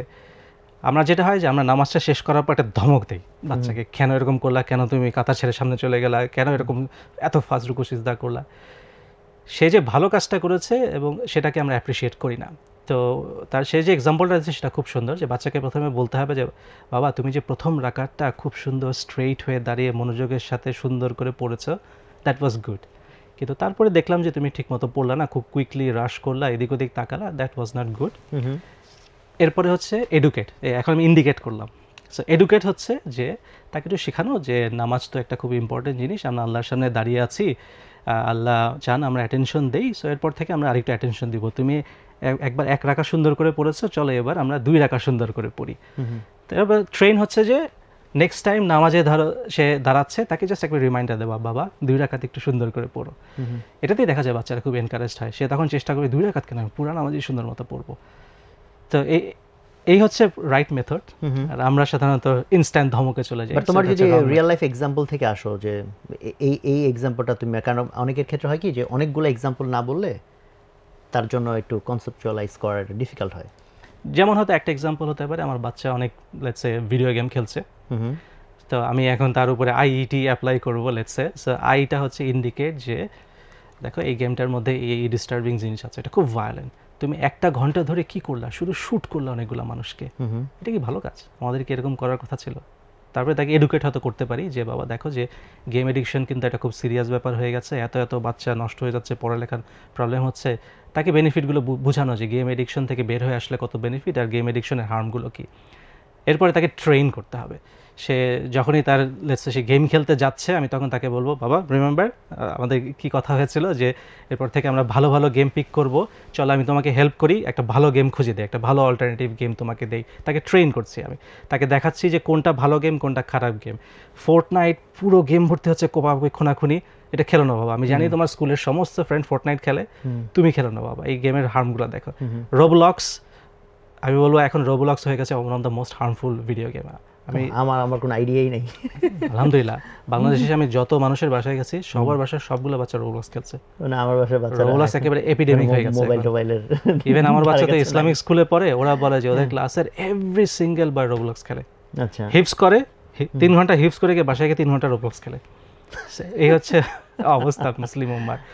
রোবলক্স খুব ডেঞ্জারাস গেম। রোবলক্সের ডেঞ্জারাস হওয়ার কারণ হচ্ছে যে একে তো রোবলক্সে চ্যাট করা যায় অন্য যে কারোর সাথে, ভয়েস কনভারসেশন করা যায়, এবং যেইখানেই চ্যাট আছে সেইখানেই মোস্ট সিভিয়ার হার্মগুলো হয়। আমি তো মেসেঞ্জারে ওই চ্যাটের হার্ম দেখতাম, আমি দেখেছি যে চ্যাট মানেই হচ্ছে সে সারা পৃথিবীর যে কোনো র্যান্ডম মানুষের সাথে কথা বলতে পারছে। যত সিভিয়ার হার্ম হয় অনলাইনে সব হয় চ্যাটের কারণে। সো চ্যাট সহ কোনো গেম বাচ্চাদেরকে দেওয়া যাবে না। আর সেকেন্ডলি রোবলক্সের একটা বড় প্রবলেম হচ্ছে এখানে এটা আসলে একটা গেম না, এই গেমের মধ্যে অনেকগুলো মিনি গেম থাকে যেগুলো বিভিন্ন র্যান্ডম লোকজন বানায়, বাচ্চারা ওই মিনি গেমগুলোর মধ্যে ঢুকে ঢুকে প্লে করে। এখন এই গেমগুলো যারা বানাচ্ছে তাদের মধ্যে সবাই তো ভালো না, তারা সমস্যা ডেঞ্জারাস জিনিস বানায়। যেমন রোবলক্সের নাইট ক্লাব আছে, সেই নাইট ক্লাবে কি হয় আমি বললাম না, রোবলক্সের নুড পার্টি হয়। সো এই সমস্ত ডেঞ্জারাস জিনিস রোবলক্স আছে। রোবলক্সের রিসেন্টলি কয়েকদিন আগে মসজিদ শুটিং গেম আছে, তোমাকে বন্দুক দেওয়া হবে, মসজিদে গিয়ে মুসলিমদের গুলি করে মারবা। তো এই সমস্ত ভয়ঙ্কর জিনিসপত্র রোবলক্সে চলে আসছে। তো এই সমস্ত গেম থেকে ডেফিনেটলি দূরে রাখতে হবে। তো এইভাবে আমি বাচ্চাকে ট্রেন করি, বাবা দেখো যে তুমি যে রোবলক্সের কথা বললা, বাট অনেকেই তো বলতে পারে যে এরকম তো বাচ্চারা বলি, এবার বাচ্চার নেশা এত বেশি সে তো এগুলো শুনে না। যেমন এই ডিজিটাল ডিভাইস, যেটা আমার প্রশ্ন পরে হয়তো আমি আসতাম যে তুমি নিয়ে আসতেছো, আমার মনে হয় এখানে আমরা একটু সময় নিতে পারি। মানে এখন যদি প্যারেন্টসদের তুমি বলো যে আপনি একটা ক্রাইসিস বলেন বলবে যে একদম ছোট হলে বলবে যে বাচ্চা খায় না, হুম, আর একটু বড় হলে বলবে যে সারাদিন মোবাইল চালায়। exactly. তো এই জায়গাটাতে অ্যাকচুয়ালি, এবং আমার মনে হয় যে কাহাফের ইয়েটাও এখানে প্রাসঙ্গিক হতে পারে, এক্স্যাক্টলি। যে তোমরা যে জিনিসটা বানিয়েছো যে কাহাফ গার্ড, যেটা থ্রুতে ফিল্টারিং একটা প্রসেস আছে, তাই না? এক্স্যাক্টলি। তো এই ডিজিটাল এডিকশনের জায়গাটাতে মানে এই জায়গাটাতে আমরা যদি আরেকটু সময় নিই, কারণ এখানে lot of parents are struggling. হ্যাঁ, ডিজিটাল এডিকশনতে আমি বহু বছর কাজ করলাম। তো এই প্রবলেমটা একটা খুব বড় প্রবলেম হয়ে গেছে। আমি বলবো এখন সবচেয়ে বড় এপিডেমিক হচ্ছে ডিজিটাল এডিকশন। এটা শুধু যে বাচ্চাদের না, অ্যাডাল্টদেরও, স্পেশালি ইভেন দেখা যাচ্ছে যে যারা আমাদের পরের জেনারেশন, আগের জেনারেশন, ইনফ্যাক্ট 50-60 ইয়ার ওল্ড, তাদের মধ্যে সিভিয়ার ডিভাইস এডিকশন শুরু হয়ে গেছে। আমাদের এই যে যারা আছে তারা একে তো বাচ্চার জন্য ওয়ারিড, আবার উপরে বাবা মার জন্য ওয়ারিড। এখন দুই দিকে এখন আমাদেরকে এডিকশন থেকে বাঁচানোর জন্য কাজ করতে হচ্ছে।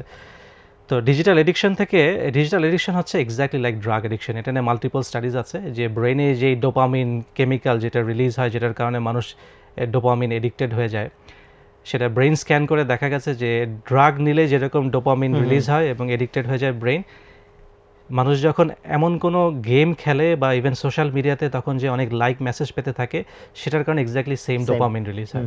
এই ডোপামিন মানে হচ্ছে এক ধরনের সুখের হরমোন। ব্রেন খুব গুড ফিল করে, তখন ব্রেন চেষ্টা করে আমাকে এটা ম্যাক্সিমাইজ করতে হবে, আরও বেশি গুড ফিল করতে হবে, তখন সে বেশি ডোপামিন পাওয়ার জন্য আরও বেশি সেটা করার চেষ্টা করে। তো এইভাবে দেখা যায় যে বাচ্চারা এবং বড়রা সবাই ডিভাইসে এডিক্টেড হয়ে যায়, কারণ ডিভাইস তাদেরকে কন্টিনিউয়াসলি ডোপামিন দিচ্ছে।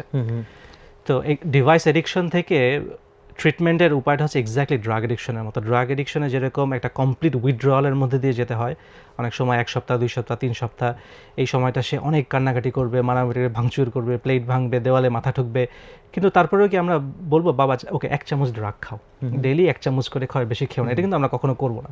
তো গেম এডিকশনও সেরকম, বন্ধ করে দিতে হবে, দরকার হলে বেড়াতে নিয়ে যেতে হবে কোথাও মোবাইল ছাড়া, 1-2 সপ্তাহ তাকে পুরো ডিভাইস ছাড়া রাখতে হবে। মোস্ট অফ দ্য না 80% অফ দ্য টাইম এই উইথড্রয়ালের জন্য যেমন রিহ্যাবিলিটেশন সেন্টার, এক্স্যাক্টলি রিহ্যাবিলিটেশন। এখন কি এই যে ডিভাইসের জন্য কি এরকম চালু হয়েছে নাকি? হ্যাঁ, অলরেডি ওয়েস্টার্নে কত ক্লিনিক আছে, এই রিহ্যাবিলিটেশন ক্লিনিকে স্পেসিফিক্যালি ডিভাইস এডিকশন ট্রিট করা হয়, এরকম অলরেডি হয়ে গেছে। আমি কিন্তু আর কি করে বলতেছিলাম যে এরকম কোন ওটা হচ্ছে সিভিয়ার লেভেলে, বাট বেশিরভাগ সময় কাউন্সিলররা সাজেস্ট করে যে জাস্ট বাচ্চাকে অন্য কোথাও নিয়ে যেতে, 1 সপ্তাহ কোনো হাইকিংয়ে নিয়ে যেতে মোবাইল ডিভাইস ছাড়া, তাতেই 80% বাচ্চা রিকভার করে। 1 সপ্তাহ সে ডিভাইস ছাড়া থাকে, অটোমেটিক চলে যায়।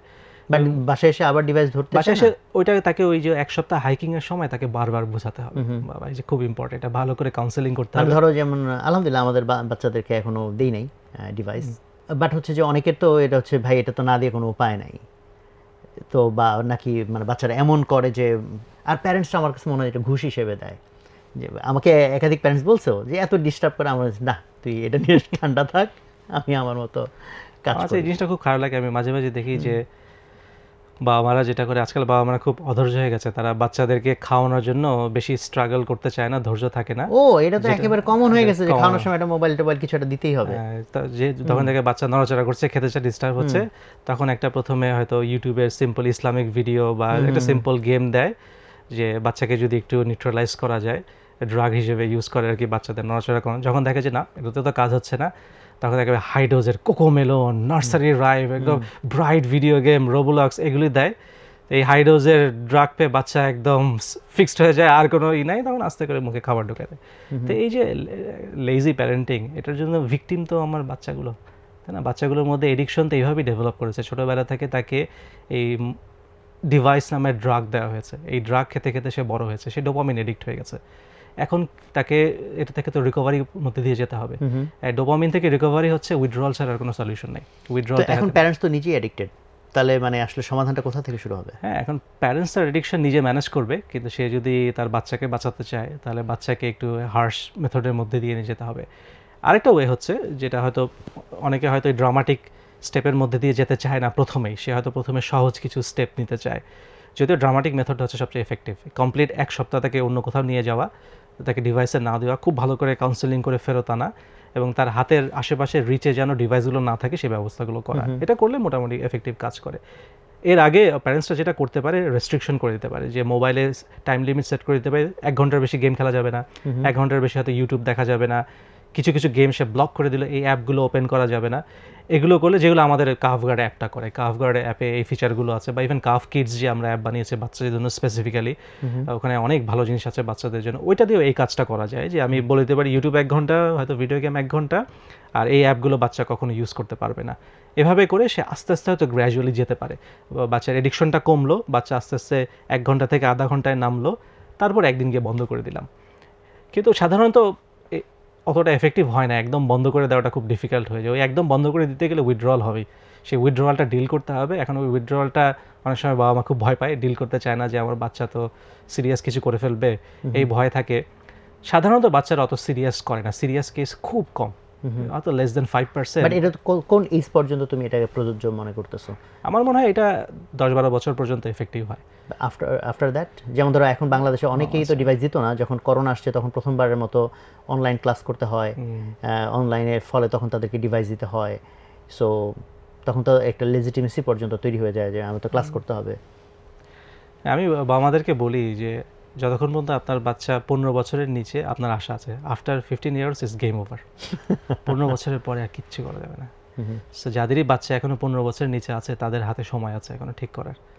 একটা 15 বছরের বাচ্চার পরে গিয়ে প্রথমত সে ইসলামিক্যালি অ্যাডাল্ট হয়ে গেছে, বায়োলজিক্যালি অ্যাডাল্ট, তাকে কন্ট্রোল করাটা খুব ডিফিকাল্ট। তো ওই যে বাচ্চাদেরকে যে মোবাইল দিতে হবে ক্লাস করার জন্য, ওকে ফাইন, ওই যে অ্যাপে রেস্ট্রিকশন সেট করে দিতে হবে, সে ক্লাসের জন্য যে অ্যাপগুলো আছে সেগুলো শুধু ইউজ করতে পারবে। ইউটিউবও যদি খুলে 1 ঘন্টা টাইমার শুরু হয়ে যাবে, 1 ঘন্টার মধ্যে বন্ধ হবে। ইন্টারেস্টিং ব্যাপার হচ্ছে, যখন বাচ্চা জানে যে সে কিন্তু দিনে 1 ঘন্টার বেশি ইউটিউব দেখতে পারবে না, 1 ঘন্টার বেশি গেম খেলতে পারবে না, সে কিন্তু রেশন করা শুরু করবে। সে হিসাব করবে, ও আচ্ছা আমি তো অলরেডি ক্লাস টাইমে আধা ঘন্টা দেখে ফেলেছি, সো ক্লাস টাইমে আর বেশি দেখা যাবে না, বাকি আধা ঘন্টা পরের জন্য রেখে দিই সন্ধ্যার জন্য। তার মধ্যে হিসেবে চিন্তা শুরু হয়ে যাবে। আর এই যে তার লাইফে যে অ্যাভেলেবল রিসোর্স আছে, এটাকে হিসাব করে ইউজ করা, এটা একটা খুব ভালো স্কিল, এটা কিন্তু বাচ্চাদের ডেভেলপ করা উচিত। ওকে, না ঠিক আছে, আই থিঙ্ক মানে প্যারেন্টসদের অন্তত, বাট আমার কাছে ওভারঅল মনে হয় যেটা যে প্যারেন্টিং যে আমার অনেক বড় একটা দায়িত্ব, এটার জন্য যে আমার শেখা বলি আমি এটাকে মানে এফোর্ট দেওয়া বলি, আমার মনে হয় যে ফান্ডামেন্টাল ওই জায়গাটা কি মিসিং কিনা। ডেফিনেটলি যে parenting is a casual thing, so এমনি এমনি দিন যাবে, প্যারেন্টিং হয়ে গেল। এবং এটা কারণ হচ্ছে যে সে দেখে তার নিজের চাইল্ডহুড কীরকম ছিল, সে দেখেছে আমার বাবা মা তো এত স্ট্রিক্ট ছিল না, আমরা তো অর্গানিক মুরগির মতো ঘুরে বেরিয়েছি, বড় হয়েছি, আমি তো ভালোই হয়েছি।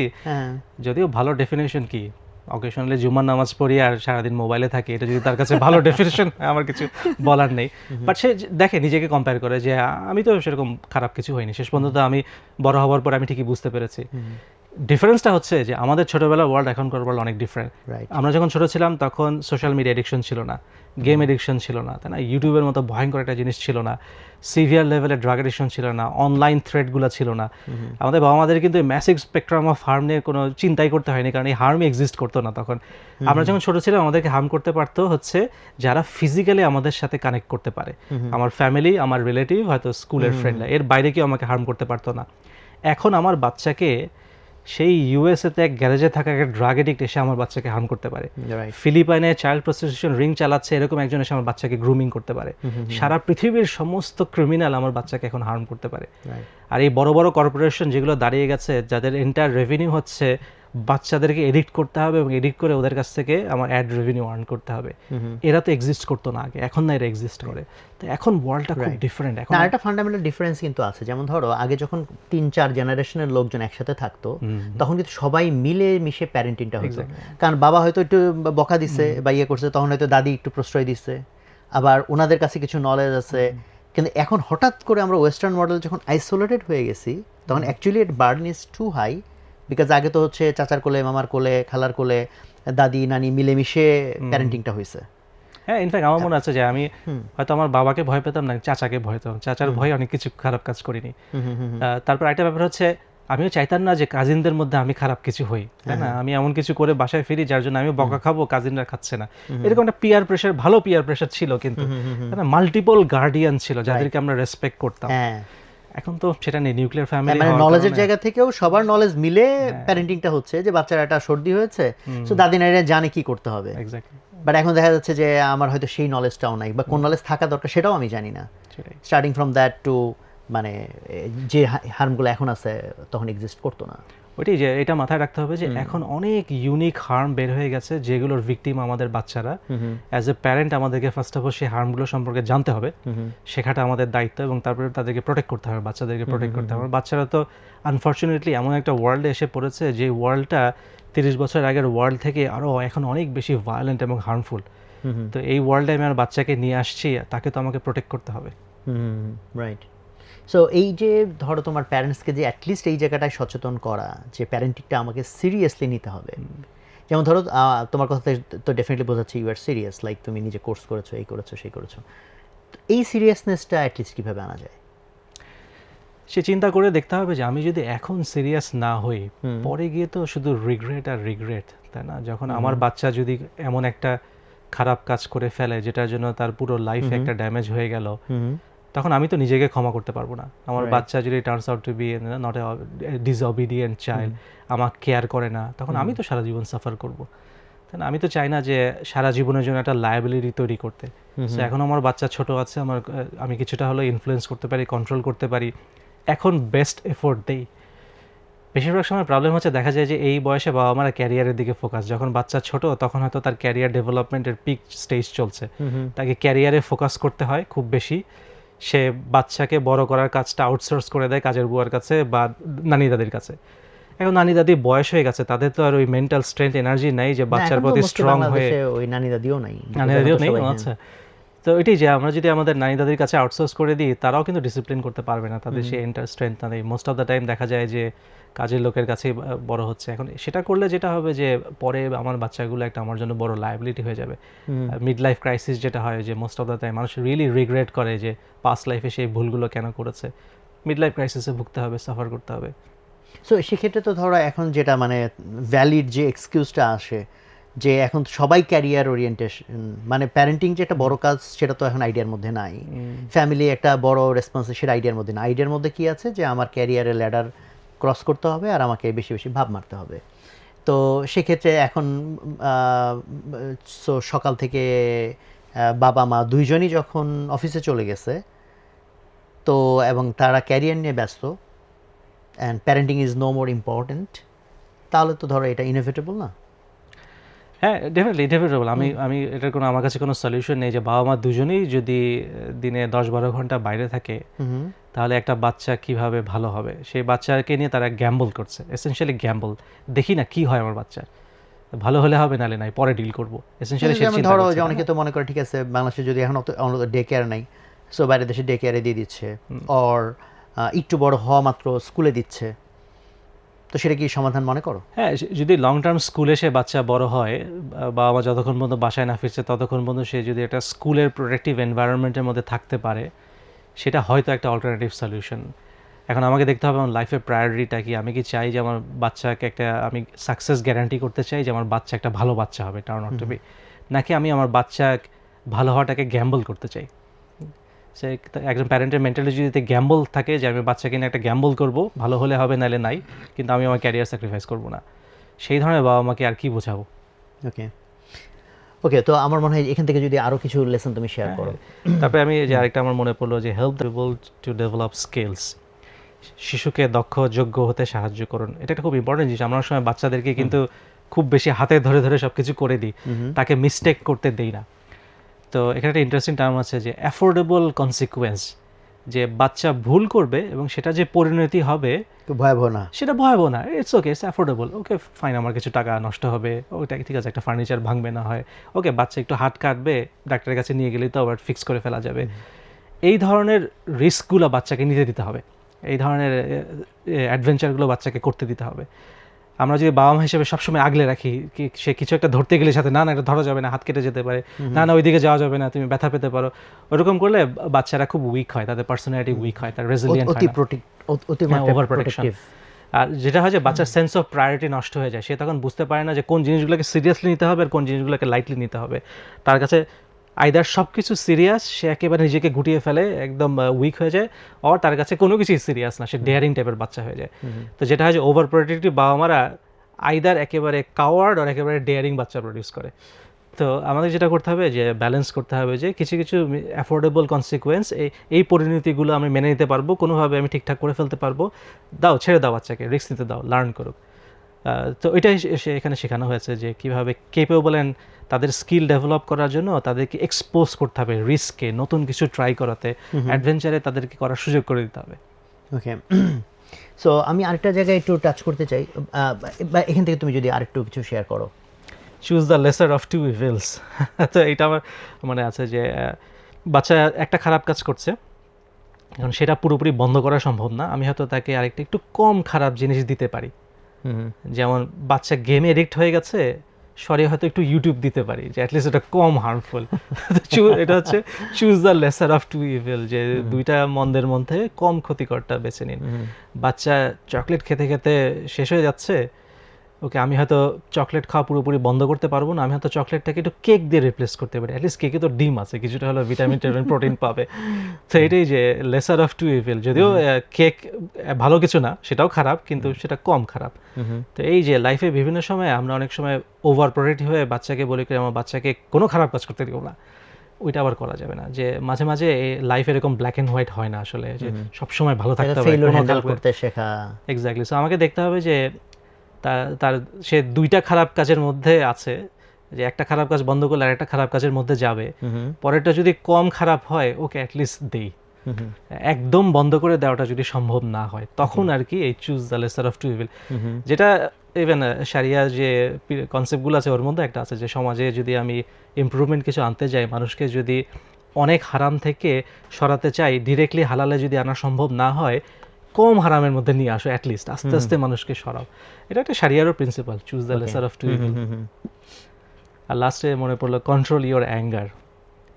এটা তো মনে হয় বলার কিছু নেই, আমরা বাবা মারও যদি অ্যাঙ্গার কন্ট্রোল করতে না পারি, বাচ্চারা কীভাবে করবে? বাচ্চারা যদি ছোটোবেলা থেকেই দেখে যে বাবা কিছু হলেই ধমক দেয়, রেগে যায়, চিৎকার করে, মা সারাদিন বকা দিচ্ছে, চিল্লাচিল্লি করছে, তার নিজেরও তো অ্যাঙ্গার কন্ট্রোল থাকবে না। আর অ্যাঙ্গার কন্ট্রোল কিন্তু ইসলামে একটা খুব ইম্পর্টেন্ট কনসেপ্ট। কোরআনে আল্লাহ বেশ কয়েকবার বলেছেন যে আমাদের রাগকে কন্ট্রোল করতে হবে।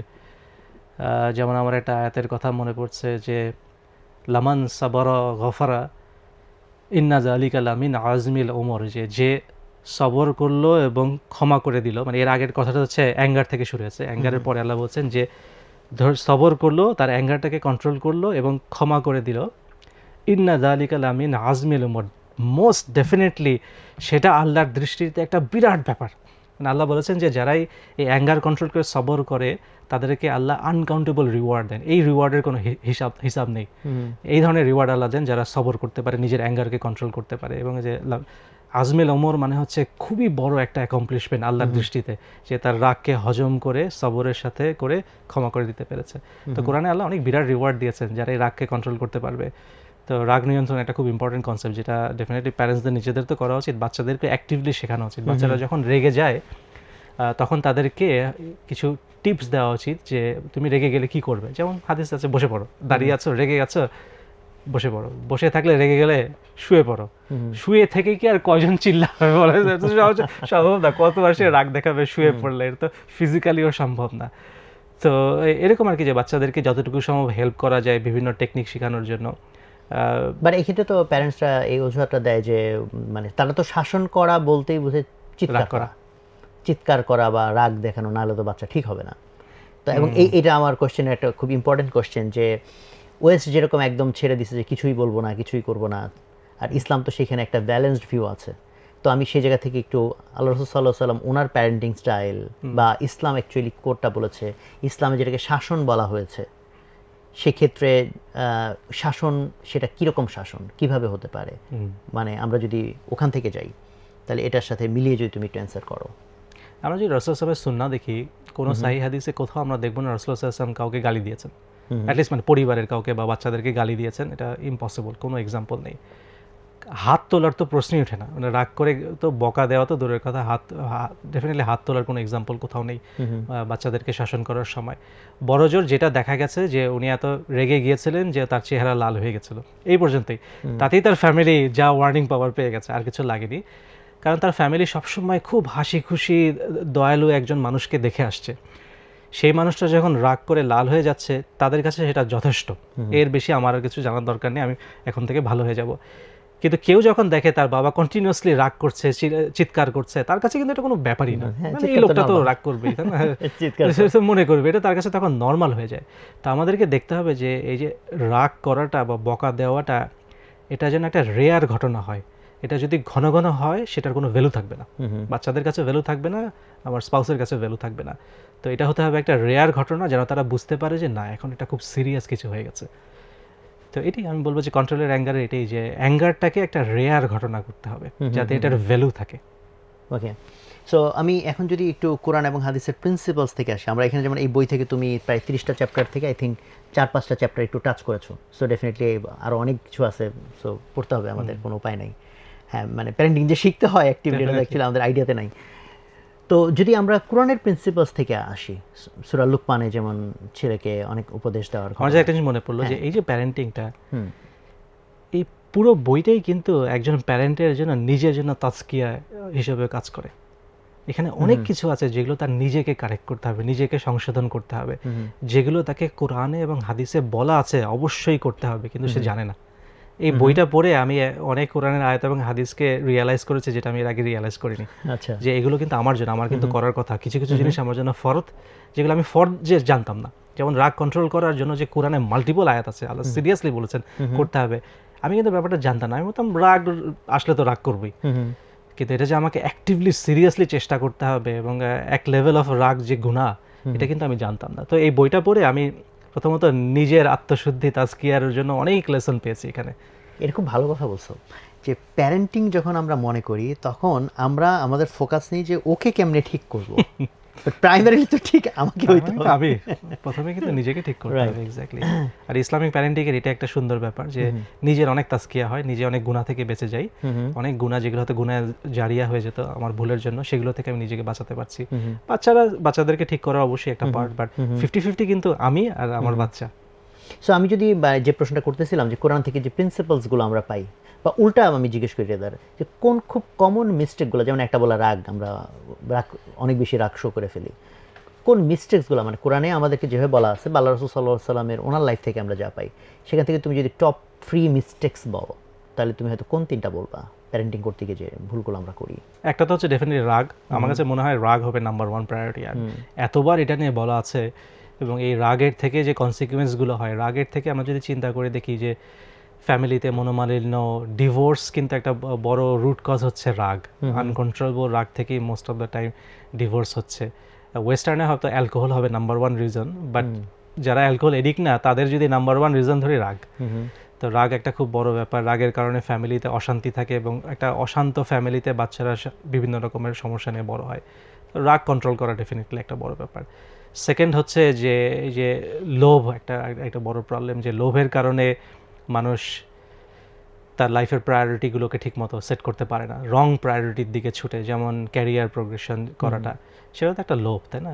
আমি যদি চিন্তা করে দেখি যে আমার প্রয়োজন আর আমি যা চাই, এই দুটার মধ্যে যে পার্থক্য, সেটাই কিন্তু লোভ। যেটাকে বলে want minus need equals to grid. আমার নিড হচ্ছে একটা মোটামুটি গাড়ি হলেই চলে, যেটা 10 বছর পুরানো হলে সমস্যা নেই, আমার এক জায়গা থেকে এক জায়গায় যেতে হবে, এর জন্য গাড়িটা পারফেক্টলি ফাইন, টয়োটা করোলা গুড এনাফ। আমি চাই মার্সিডিস, তাই না? এই যে মাঝখানে যে গ্যাপটা, এটা কি? এটা হচ্ছে লোভ। এবং এই লোভের জন্য হাজব্যান্ড ওয়াইফ দুজনে চাকরি করতে যাবে। এই লোভের জন্য একজন মানুষ হয়তো 8 ঘন্টার জায়গায় 14 ঘন্টা কাজ করবে। এই লোভের জন্যই কিন্তু সব সমস্যাগুলো ফ্যামিলিতে তৈরি হচ্ছে। সোসাইটির যে আজকাল ম্যাসিভ করাপশন, ফ্যামিলিগুলো যে নষ্ট হয়ে যাচ্ছে, দেখা যাবে যে লোভই হচ্ছে একটা সবচেয়ে বড় ফ্যাক্টর। লোভ বলতে আমি জিনিসটাকে হয়তো ফ্রেমিংটা এইভাবে করলে হয়তো আরো জাস্টিফাইড হতে পারে যে ইবলিস কি করলো, সে আদম আলাইহিস সালামকে বললো যে আদম তো মাটির তৈরি, আমি তো আগুনের তৈরি। কম্পারিজন, লোভের আরো যদি আমি রুটে যাই, মানে শয়তান অ্যাকচুয়ালি যা করে এক্সপেল হয়েছে, ও তো সেম টেকনিক আমাদের উপর খাটাচ্ছে, যে সে কন্টিনিউয়াস মেবি আমাদেরকে ওয়াসওয়াসা দিয়ে যাচ্ছে। আর আমাদের নফস তো একইভাবে ট্রেন্ড হয়েছে যে how can I compare myself with others in every, মানে আল্লাহ বলছে যে তুমি তাকওয়া বাদে অন্য কোনো কম্পিটিশনই যায় না। মানে আল্লাহ কম্পিটিশনের আইটেম দিচ্ছেন একটা তাকওয়া, এই কম্পিটিশন করলে তাকওয়ার কম্পিটিশন করো, কে আল্লাহ ভীতিতে আগানো। আর আমরা তাকওয়া বাদে আরো যত আইটেম আছে সবগুলাকে আছে কম্পিটিশনের আইটেম বানাইছি। হ্যাঁ, এবং আমি অনেক প্যারেন্টসের সাথে আর্গুমেন্টে দেখেছি যে তারা বলে যে দেখো আজকের যুগে আমার প্রায়োরিটি হচ্ছে ফার্স্ট অফ অল আমাকে ইকোনমিক্যালি স্ট্রং হতে হবে, যাতে আমাকে কেউ এক্সপ্লয়েট করতে না পারে। ইকোনমিক পাওয়ার ছাড়া এখন পৃথিবীতে আর কোনো পাওয়ার নেই। আর আমাকে যথেষ্ট ওয়েলথ আমার বাচ্চাগুলোর জন্য রেখে যেতে হবে, যেন ওরা ইকোনমিক্যালি স্ট্রং থাকতে পারে। তারপরে ওরা ওদের লাইফ কীভাবে লিড করবে এটা ওদের ব্যাপার। আমার কাজ হচ্ছে নিজে ইকোনমিক্যালি স্ট্রং হওয়া, যথেষ্ট টাকা পয়সা আর্ন করা, বাচ্চাগুলোর জন্য যথেষ্ট টাকা পয়সা রেখে যাওয়া, তারপরে ওরা ওদের মতো লাইফ লিড করবে। যারা এগুলো করে এদের বেশিরভাগই বাচ্চা কিন্তু উচ্ছন্নে যায়, তাই না? বরং বাচ্চাদেরকে কিছুটা ডিফিকাল্টিতে রাখাটা কিন্তু তার ডেভেলপমেন্টের জন্য দরকার। ট্রেনিং কেমনে হবে? এক্স্যাক্টলি, ট্রেনিং কমফোর্টের ভিতরে কিভাবে ট্রেন? কমফোর্টে কি নিজে ট্রেনিং নিতে যায়, নিজের শখে ট্রেনিং কয়জন নাই, খুব কম। আমার ধারণা অ্যাকচুয়ালি এটা তাদের আসলে আসল ব্যাখ্যা না, এটা তারা নিজেকে সান্ত্বনা দেয়। সে মারতে চায় ভাব যে আমার অনেক ওয়েলথ থাকা লাগবে, এটাকে জাস্টিফাই করে যে আমি তো আসলে বাচ্চার জন্য রেখে যেতে চাই, that's I am putting so much effort. Fear of poverty একটা খুব বড় জিনিস। অনেক সময় দেখা যায় প্যারেন্টরা হয়তো ছোটবেলায় একটু পভার্টিতে বড় হয়েছে, ওই অবস্থায় যেন আর জীবনে কখনো পড়তে না হয়, এর জন্য তারা মরিয়া হয়ে যায়। এবং মরিয়া হতে গিয়ে এক্সেসিভ ক্যারিয়ার ফোকাসড হয়ে নিজের জীবনটা তো নষ্ট করে বাচ্চাগুলোকে নষ্ট করে ফেলে। Anything else? দুইটা পয়েন্ট আমরা পাইলাম, একটা অ্যাঙ্গার আসলো, আর একটা হচ্ছে লোভ বলো বা কম্পিটিশন বলো, কম্পিটিটিভ অ্যাটিটিউড। এনিথিং এলস যেটা কমন মিস্টেকস আমরা করতেছি? এটা হচ্ছে যে সেন্স অফ প্রায়োরিটি, যে আমাকে আমার লাইফে যদি দুটো চয়েস থাকে, লেটস একটা চয়েস হচ্ছে যে আমি দিন এবং দুনিয়া দুটো ব্যালেন্স করতে পারবো, আর আরেকটা চয়েস হচ্ছে যে আমাকে আখিরাত স্যাক্রিফাইস করে দুনিয়ার দিকে ফোকাস করতে হবে। ওই ধরনের সিচুয়েশনে যেন মানুষ সবসময় দিন এবং দুনিয়াকে ব্যালেন্স করাটা শিখে। কারণ কোরআনে কিন্তু আল্লাহ বলেনি যে মুসলিমদেরকে গরিব হতে হবে, বরং আছে সূরা জুমাতে আছে না যে ইযা কুদিয়াতিস সালাতু ফান্তাশিরু ফিল আরদি ওয়াবতাগু মিন ফাদলিল্লাহ, যে যখনই জুমার সালাত শেষ হয়ে গেল পৃথিবীতে ছড়িয়ে পড়ো, আল্লাহর অনুগ্রহ খুঁজো। আল্লাহ চান যে মুসলিমরা আল্লাহর অনুগ্রহ অর্জন করে বড় হোক, স্ট্রং হোক, একটা শক্তিশালী জাতি হোক, ভালো থাকুক দুনিয়াতেও ভালো থাকুক এবং একসময় গিয়ে আখিরাতেও ভালো থাকুক। না, আমি সহজ ভাষায় বলি যে ধরো এখানে সম্পদ রাখা আছে, আইদার ভালো মানুষরা এটা দখল নেবে অথবা দুষ্টরা এটা দখল নেবে। এক্স্যাক্টলি, তো আমি ভালো কথা বলছি। তো আমি দুষ্টদেরকে ছেড়ে দিব, তুমি এই সম্পদ নিয়ে ফাসাদ তৈরি করো। এবং যেটার আমি আরও মানে প্র্যাকটিক্যালি যদি আবার সেটার এক্সাম্পল নিয়ে আসছি, যে এই 4 খোলাফায়ে রাশিদিনের যে সময়কাল মাত্র 30 ইয়ার্সে সারা পৃথিবীর অর্ধেকের মতো মুসলমানরা জয় করে ফেলছে। এমন লোকজন যাদের সম্পদের কোনো চাহিদা ছিল না, তার why they conquered so much land, and তাদের হাতে কি পরিমাণ সম্পদ আসছে, আনবিলিভেবল সম্পদ আসছে, তাই না? এবং এটা তো পরবর্তীর মুসলমানদের কথা বলতেছি না, খোলাফায়ে রাশিদিনদের কথা বলতেছি। But that is not there for their luxury. এবং আল্লাহ রাসূল সাল্লাল্লাহু আলাইহি সাল্লাম ওনার লাইফের জন্য দারিদ্র্যকে উনি চুজ করে নিয়েছেন। বাট এটা কিন্তু রং আর্গুমেন্ট যে উনি গরিব ছিলেন। গরিব থাকার কোনো প্রশ্নই আসে না, কারণ জাস্ট তুমি দেখো যে যখন যুদ্ধ হয়ে গেল, এই খাইবারের যুদ্ধ, তখন তো ইহুদিদের জমি টমি সব মুসলমানদের ইয়েতে চলে আসছে। তুমি ইভেন মক্কা বিজয়ের পরে যে যুদ্ধটা তায়েফের লোকজনের সাথে যেটা যুদ্ধটা হলো, তায়েফবাসীরা সম্পদ নিয়ে সব মানে সম্পদ নিয়ে যুদ্ধে আসছিল out of their pride, and সেখানে গনিমতের মাল এত ছিল যে একটা মুসলিমকে ইভেন 100 উট দেওয়া হয়েছে, একজনকে গনিমতের মাল ডিস্ট্রিবিউট। 100 উটের এখনকার দাম ধরলে কত, অ্যারাউন্ড মেবি 5 কোটি টাকা অ্যাটলিস্ট। তাহলে সম্পদ কি পরিমাণ অর্জন হয়েছে আল্লাহ রাসূল সাল্লাল্লাহু আলাইহি সাল্লামের জীবদ্দশাতে। তুমি দেখো যে উসমান রাদিয়াল্লাহু আনহু ছিলেন সেই যুগের বিলিয়নিয়ার। হ্যাঁ, বাট এটা not for their luxury, not for their luxury. তারা কিন্তু লাক্সারিতে লাইফ না, লাক্সারি লাইফ লাইট করেন আল্লাহ রাসূল সাল্লাল্লাহু আলাইহি সাল্লামের। তুমি দেখো যে বাট সেটা উনি চুজ করেছেন যে আমার লাইফটা এরকম হবে, বাট এটা না সম্পদ মুসলমানের দখলে থাকবে না। এক্স্যাক্টলি, সেটাই যে আল্লাহ তো বলছেন যে তিনি পৃথিবীতে বিশাল সব সম্পদ দিয়ে রেখেছেন, massive gold mine, oil reserve, coal reserve, natural gas. এগুলো আমরা যদি মুসলিমরা গিয়ে অ্যাকোয়ার না করি, কারা করবে? নন মুসলিমরা করবে। তারা সব দিক থেকে সুপার পাওয়ার হয়ে যাবে এবং তারপর মুসলিমদেরকে শেষ করে ফেলবে। এক্স্যাক্টলি, আমাদের সার্ভাইভালের জন্য কিন্তু দরকার যে পৃথিবীতে ছড়িয়ে পড়ে আল্লাহর অনুগ্রহ অনুসন্ধান করা, আল্লাহর দেওয়া রিসোর্সগুলোকে অ্যাকোয়ার করা, এটা আমাদের সার্ভাইভালের জন্য দরকার। সেম থিং দেখো, সেম কাজটা জাস্ট নিয়তটাকে এর উপর ডিপেন্ড করে কিন্তু একটা খুবই ভালো কাজ হয়ে যাচ্ছে আর ইভল হয়ে যাচ্ছে। এক্স্যাক্টলি, আমি কেন ওই সম্পদের দিকে যাব, ওইটাই। সো নিয়তের পরিশুদ্ধতা, যে এক্স্যাক্টলি, কারণ যখন আল্লাহ সেন্ট্রিসিটি থাকবে নিয়তটা অটোমেটিক্যালি অ্যালাইনড হয়ে আল্লাহকে ফোকাস করে আমি নিয়তটা করবো। যখন আমার ফোকাসে আল্লাহ নাই, দুনিয়া, তখন অটোমেটিক আমি চাইলেও আল্লাহ সেন্ট্রিক চিন্তা করতে পারবো না। পারবো না, হবে না এটা। হ্যাঁ, এই যে নিয়তের পরিশুদ্ধতা যেটা আসে তাকওয়া থেকে, যে আমাকে তাকওয়া থেকে আমার নিয়তকে অলওয়েজ কারেক্ট করতে হবে। তাকওয়া তো ডেফিনেটলি ইসলাম একটা ফান্ডামেন্টাল কনসেপ্ট। এটার তো কতবার যে কোরআনে আছে তো বলে শেষ করা যাবে না এই ওয়ার্ডটা এবং এই রিলেটেড আয়াতগুলো। তো এটা আরেকটা আমি বলবো যে বড় প্রায়োরিটি, যে আমার লাইফের প্রত্যেকটা গোল সেট করার পিছনে দেখতে হবে যে এই গোলটা কি materialistic purpose or out of তাকওয়া। সো আমি এই জায়গা থেকে আরেকটা মানে প্র্যাকটিক্যাল কনটেক্সট আমার দেখা, যে আমাদের বাংলাদেশে এখন অনেক প্যারেন্টসের মধ্যে এই ধারণা ঢুকছে যে বাচ্চাদের বন্ধু হইতে হবে। মানে দুই এক্সট্রিম বলতেছি, আরেক গ্রুপ তো আছেই যে পিটাপিটির উপর আছে, এবং যারা হচ্ছে ইভেন কোরআন হাদিস থেকেও অনেক সময় রেফারেন্স দেয় যে পিটাইতে বলা হয়েছে, যে বা যদি নামাজ 10 বছরে না পড়ে সো সন্তানকে মাইর দিতে হবে। সো এই জায়গাটা যদি তুমি তোমার আন্ডারস্ট্যান্ডিং অ্যান্ড ইয়েটা বলো। সমস্যা হচ্ছে আমরা যদি সত্যি, এবং আমি একটু যোগ করি, ফ্রেন্ড হওয়া বলতে আবার আমি যেটা দেখছি অনেকের ছেলে মেয়ের কোনো ভুলকেই সে ধরে না। সে বলে যে আমি যদি এখন ওকে ভুল ধরি তাহলে ও মেবি আর আমার সাথে অন্য কোনো কিছু শেয়ার করবে না। সে কষ্ট পাচ্ছে, বাকিদের সাথে শেয়ার করতেছে, বাট বাচ্চার কারেকশনের জন্য যে মেসেজটা কনভে করা দরকার সেটাও করতেছে না। মানে আমি একদম প্র্যাকটিক্যাল এক্সপিরিয়েন্স থেকে বললাম। এটা থেকে আমার খুব ইন্টারেস্টিং মনে পড়লো যে আমি একটা প্যারেন্টিং কোর্সে পার্টিসিপেট করেছিলাম। সেটা হচ্ছে ডক্টর ড্যানিয়েল অ্যামেন নামে একজন নিউরোসাইকোলজিস্ট আছে। সে ওয়ার্ল্ডের লার্জেস্ট যে ব্রেইন স্ক্যান স্টাডি হয়েছে, প্রায় 250,000 ব্রেইন স্ক্যান স্টাডি করে যে রিসার্চ প্রজেক্টটা ছিল ওটার উনি পার্ট ছিলেন আর কি। তো তার একটা খুব ভালো প্যারেন্টিং কোর্স আছে, কোর কনভারসেশনস। তার প্লেলিস্টটার নাম হচ্ছে, ইউটিউবে গেলে পাওয়া যাবে, how to raise mentally resilient either kids or children, দুটোর একটা, how to raise mentally resilient maybe kids or children. তো ওখানে উনি একটা খুব ভালো জিনিস বলেছেন যে তার ক্যারিয়ারে উনি দেখেছেন যে হাজার হাজার প্যারেন্টসদেরকে স্টাডি করে দেখা যাচ্ছে প্যারেন্টসদেরকে মোটামুটি 3টা গ্রুপে ভাগ করা যায়। একটা হচ্ছে ফার্ম অ্যান্ড কাইন্ড প্যারেন্ট, যে ফার্ম মানে হচ্ছে যে প্যারেন্টরা কিছু বাউন্ডারি সেট করে দেন বাচ্চাদের জন্য, এই বাউন্ডারির মধ্যে থাকতে হবে, এই বাউন্ডারি কম্প্রোমাইজ করবো না, কিন্তু তারা কাইন্ডলি সেটা এনফোর্স করে দেন, কিন্তু সেই বাউন্ডারি কখনো সে ক্রস করতে দিবে না। যেমন বাউন্ডারি হচ্ছে 7টার পরে বাইরে থাকা যাবে না, কিন্তু সেটাকে তারা কাইন্ডলি এনফোর্স করেন। 1 ঘন্টার বেশি গেম খেলা দেখা যাবে না, কাইন্ডলি এনফোর্স করেন।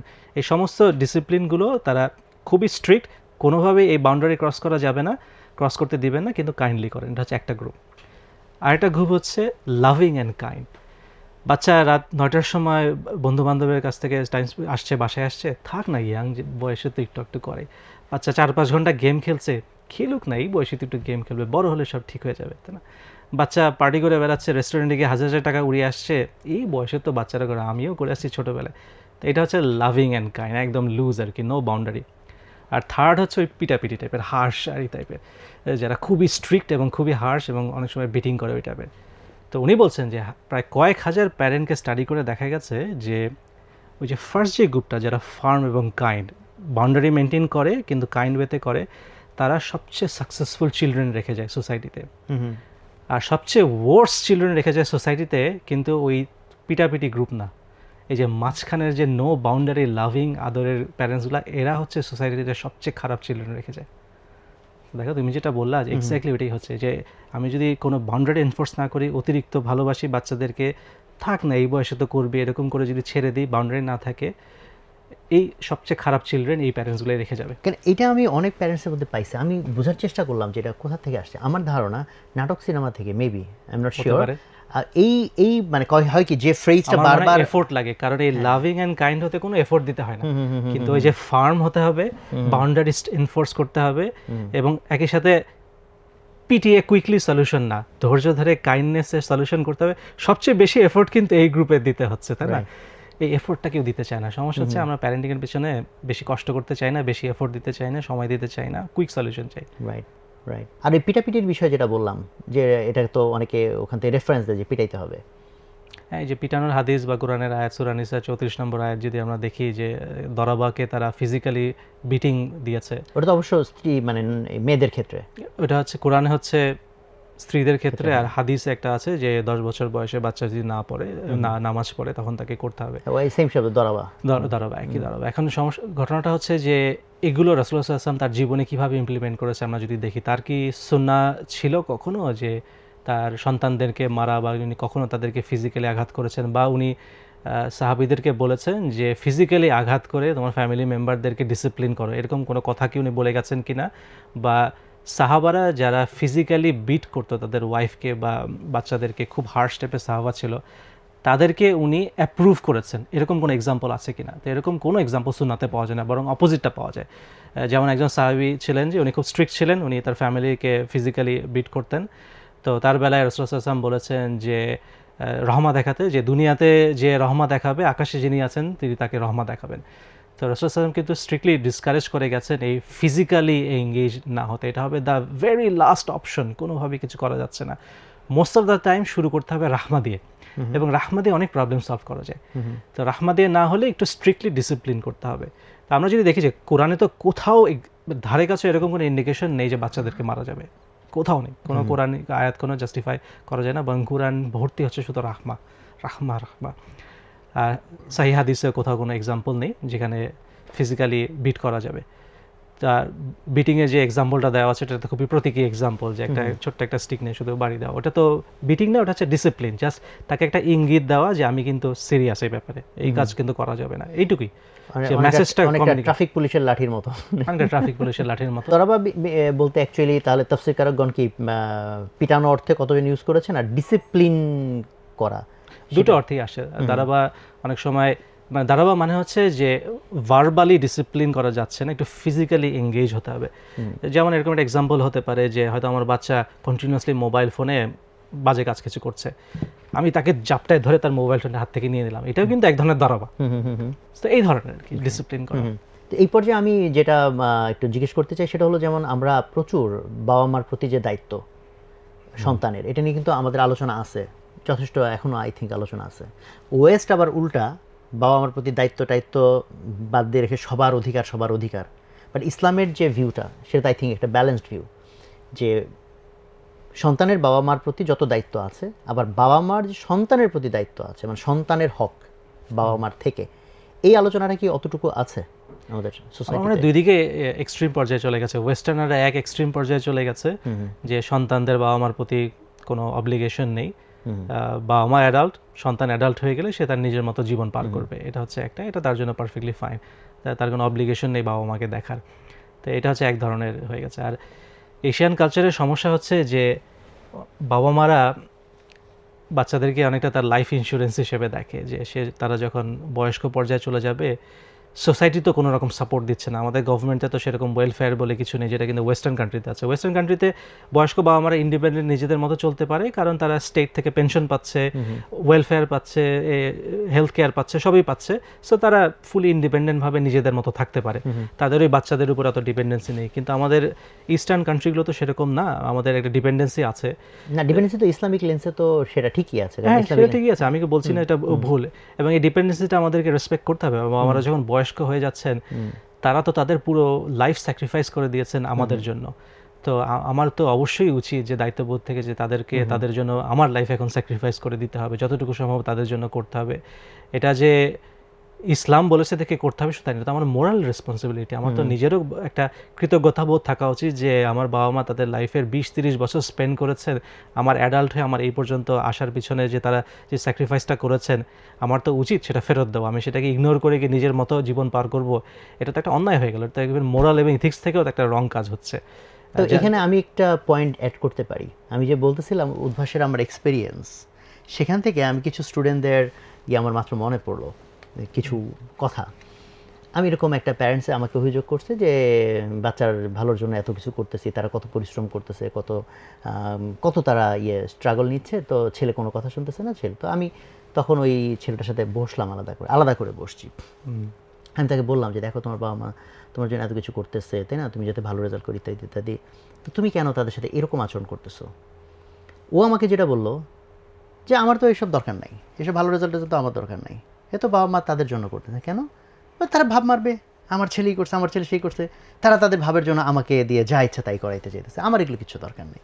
সো এইটা আমার কাছে মনে হয়েছে এখন এটা প্রকটভাবে এই ইস্যুটা মনে হয় বাচ্চাদের মনে তৈরি হইতেছে যে অ্যাকচুয়ালি আমার বাবা মা অ্যাকচুয়ালি আমার জন্য এটা করতেছে না, এটা তাদের ভাব মারার জন্য করতেছে।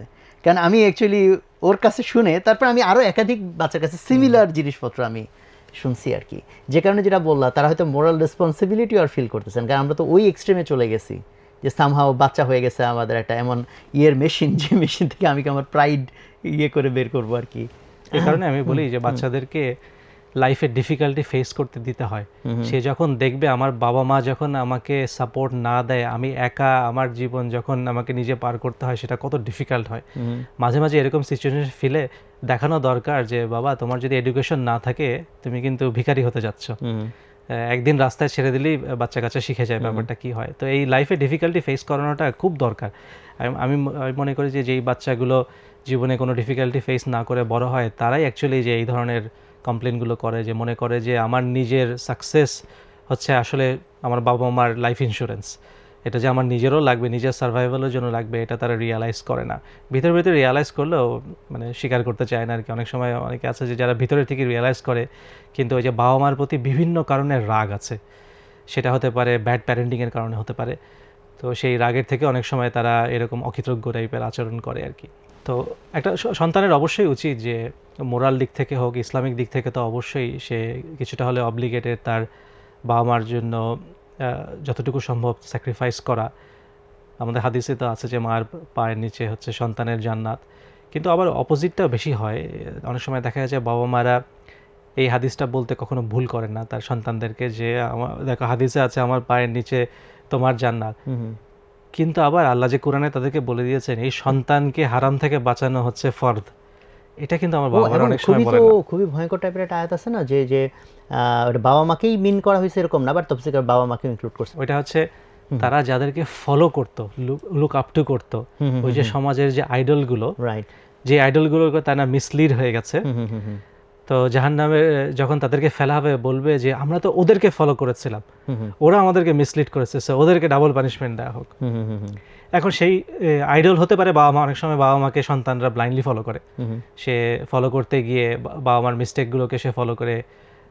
সেটা হয়তো সে যখন অ্যাডাল্ট ছিল না তখন হয়তো তাকে মাফ করা হবে, কিন্তু অ্যাডাল্ট হওয়ার পরে সে যখন দেখতে পাচ্ছে আমার বাবা মার লাইফস্টাইল অ্যাকর্ডিং টু ইসলাম না, এই লাইফস্টাইল একজন মুসলিমের কখনো হওয়ার কথা না, এরকম party lifestyle, restaurant lifestyle, hotel lifestyle, lavish shopping lifestyle, এই লাইফস্টাইল তো ইসলাম সাপোর্ট করে না। কিন্তু সে বাবা মাকে তো কখনো বলেইনি, সে নিজেও সেই লাইফস্টাইল ব্লাইন্ডলি ফলো করেছে। তখন যেটা হবে যে যখন এই দুই গ্রুপই জাহান্নামে যাবে, সেদিন সে বলবে যে সব তো তাদের দোষ, আমি তো তাকে ফলো করেছিলাম, তাকে ডাবল পানিশমেন্ট দাও।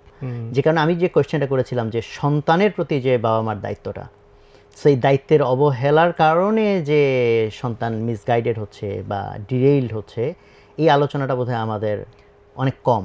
ডেফিনেটলি হ্যাঁ, কোরআনে মাল্টিপল আয়াত আছে। যে আরেকটা আয়াত আমার এখন মনে পড়লো যে ইন্না নাহনু নুহইয়াল মাউতা, যে ডেফিনেটলি আল্লাহ বলছেন আমি মৃতকে জীবিত করব, এবং বলছেন ওয়া নাকতুবু মা কাদ্দামু ওয়া আসারহুম, যে তারা জীবিত করার পরে বলা হবে যে লিখে রেখেছি আমি, বা লিখছি যে তারা আগে কি পাঠিয়েছে এবং তারা দুনিয়াতে কি রেখে আসছে। সো দুনিয়াতে এই যে চিলড্রেনগুলো রেখে আসছে, এগুলো কিন্তু লিখে রাখা হয়েছে। এরা যা যা করছে, যেগুলো আমার কারণে তারা এই অন্যায়গুলো করছে, সেগুলো কিন্তু লিখে রাখা হচ্ছে। তো সেগুলোর জন্য কিন্তু আমাকে যখন জাগানো হবে তখন আমাকে অ্যানসার দিতে হবে। তা তো গুনাহ জারিয়ার মতো জিনিসটা হয়েছে। গুনাহ জারিয়া, সেটা সাদাকে জারিয়া দুটেই হতে পারে। হ্যাঁ হ্যাঁ, মানে রং প্যারেন্টিং এর কারণে, আমার রং প্যারেন্টিং এর জন্য যদি সে, আমার রং প্যারেন্টিং এর কারণে সে যদি মিসগাইডেড হয়ে ভুল কাজগুলো করে, সেই গুনার শেয়ার হোল্ডার তো আমাকে হতে হবে, কারণ আমার ইনভেস্টমেন্ট আছে তার এই খারাপ কাজ করার পিছনে। তো এটাই যে বাবা মাদের একটু ব্যালেন্স করতে হবে, যে তার নিজের দিকেও খেয়াল রাখতে হবে। শুধু এই আমার পায়ের নিচে তোমার জান্নাত এটা শিখালে হবে না বাচ্চাদেরকে, নিজের তাজকিয়াটা খুব ইম্পর্টেন্ট। সেটা হচ্ছে সবাই তো যার যার পক্ষের হাদিসটা বলে, পক্ষের হাদিসটা। বাচ্চা তো ছোট, বাচ্চা তো আর ওই হাদিস জানে না যে বাবা মারে শোনাবে। আচ্ছা, তো আমি এখন একটু তোমার পার্সোনাল থেকে জানতে চাই, যে তোমার পার্সোনাল যে তোমার চিলড্রেনদের আপব্রিঙ্গিং, সেক্ষেত্রে তোমার যদি স্ট্রাগলের কথা বলো, একটা তো হচ্ছে হ্যাঁ তুমি অনেক কিছু শিখেছো যেটা রাইটলি ইমপ্লিমেন্ট করেছো, কাজ করেছে, বাট কোন জায়গাটা মনে হয় তোমার জন্য সবচেয়ে স্ট্রাগল করার মতো জায়গা অ্যাজ এ প্যারেন্ট? আমরা খুব স্ট্রিক্টলি কন্ট্রোল করতাম আমাদের ছেলে মেয়েরা কি দেখছে, কি শুনছে, কাদের সাথে মিশছে, কারণ এই তিনটাই বাচ্চাদেরকে মেইনলি খারাপ করে দেয়, এছাড়া আর কি আছে। আর তারা আর হয়তো তাকে কি জেনেটিক্যালি ভাবছে, কি ডিফেক্টিভ ভাবছে সেটাও তো হচ্ছে ওগুলোর থেকেই আসে। কি ভাবছে সেটা থেকে আসবে এবং কি করছে সেটা থেকে সেগুলো থেকে আসবে। তো সে কি দেখছে, কি শুনছে এবং কাদের সাথে মিশছে, এই তিনটা জিনিসকে যদি বাবা মারা একটু স্ট্রিক্টলি কন্ট্রোল করতে পারে তো ইনশাল্লাহ অনেক হার্ম থেকে বাচ্চাদেরকে প্রোটেক্ট করা যায়। তো কি দেখছে এটা আমরা খুব স্ট্রিক্টলি কন্ট্রোল করি। আমাদের বাসায় কোনো লাইভ টিভি নেই। আমরা সেই যে 20 বছর আগে লাইভ টিভি বন্ধ করেছি, আর কোনোদিন লাইভ টিভিতে যাইনি, কারণ লাইভ টিভিতে আমার নিজের কোনো কন্ট্রোল নেই কখন কি স্ক্রিনে কি চলে আসবে। একমাত্র যেটা তারা দেখতে পারে সেটা হচ্ছে ইউটিউব দেখতে পারে। তো ইউটিউবকে আমরা খুব স্ট্রিক্টলি কন্ট্রোল করি। যেমন গুগলে গিয়ে চাইল্ড অ্যাকাউন্ট ক্রিয়েট করা যায়। আমি অ্যাকাউন্ট ক্রিয়েট করার সময় যদি বলে দেই যে হিসাব করে যে বয়স হবে 10 বছরের মতো, একটা ইয়ার সিলেক্ট করি, ডেট অফ বার্থ, তাহলে সেটা একটা চাইল্ড অ্যাকাউন্ট হয়ে যায়। আর আমি লোকেশন সিলেক্ট করি কাতার, যাতে কাতারের অ্যাড আসে, অ্যাটলিস্ট ইউকের অ্যাড যেন ভুলেও না আসে। ইউকের অ্যাডগুলো খুবই জঘন্য টাইপের অ্যাড হয়। তো কাতারের অ্যাডগুলো দেখলাম খুব সুন্দর সুন্দর ক্লিন অ্যাড আসে। তো ওই লোকেশন সেট করে দিই, তারপর ওই অ্যাকাউন্টে ইউটিউবে লগ ইন করি।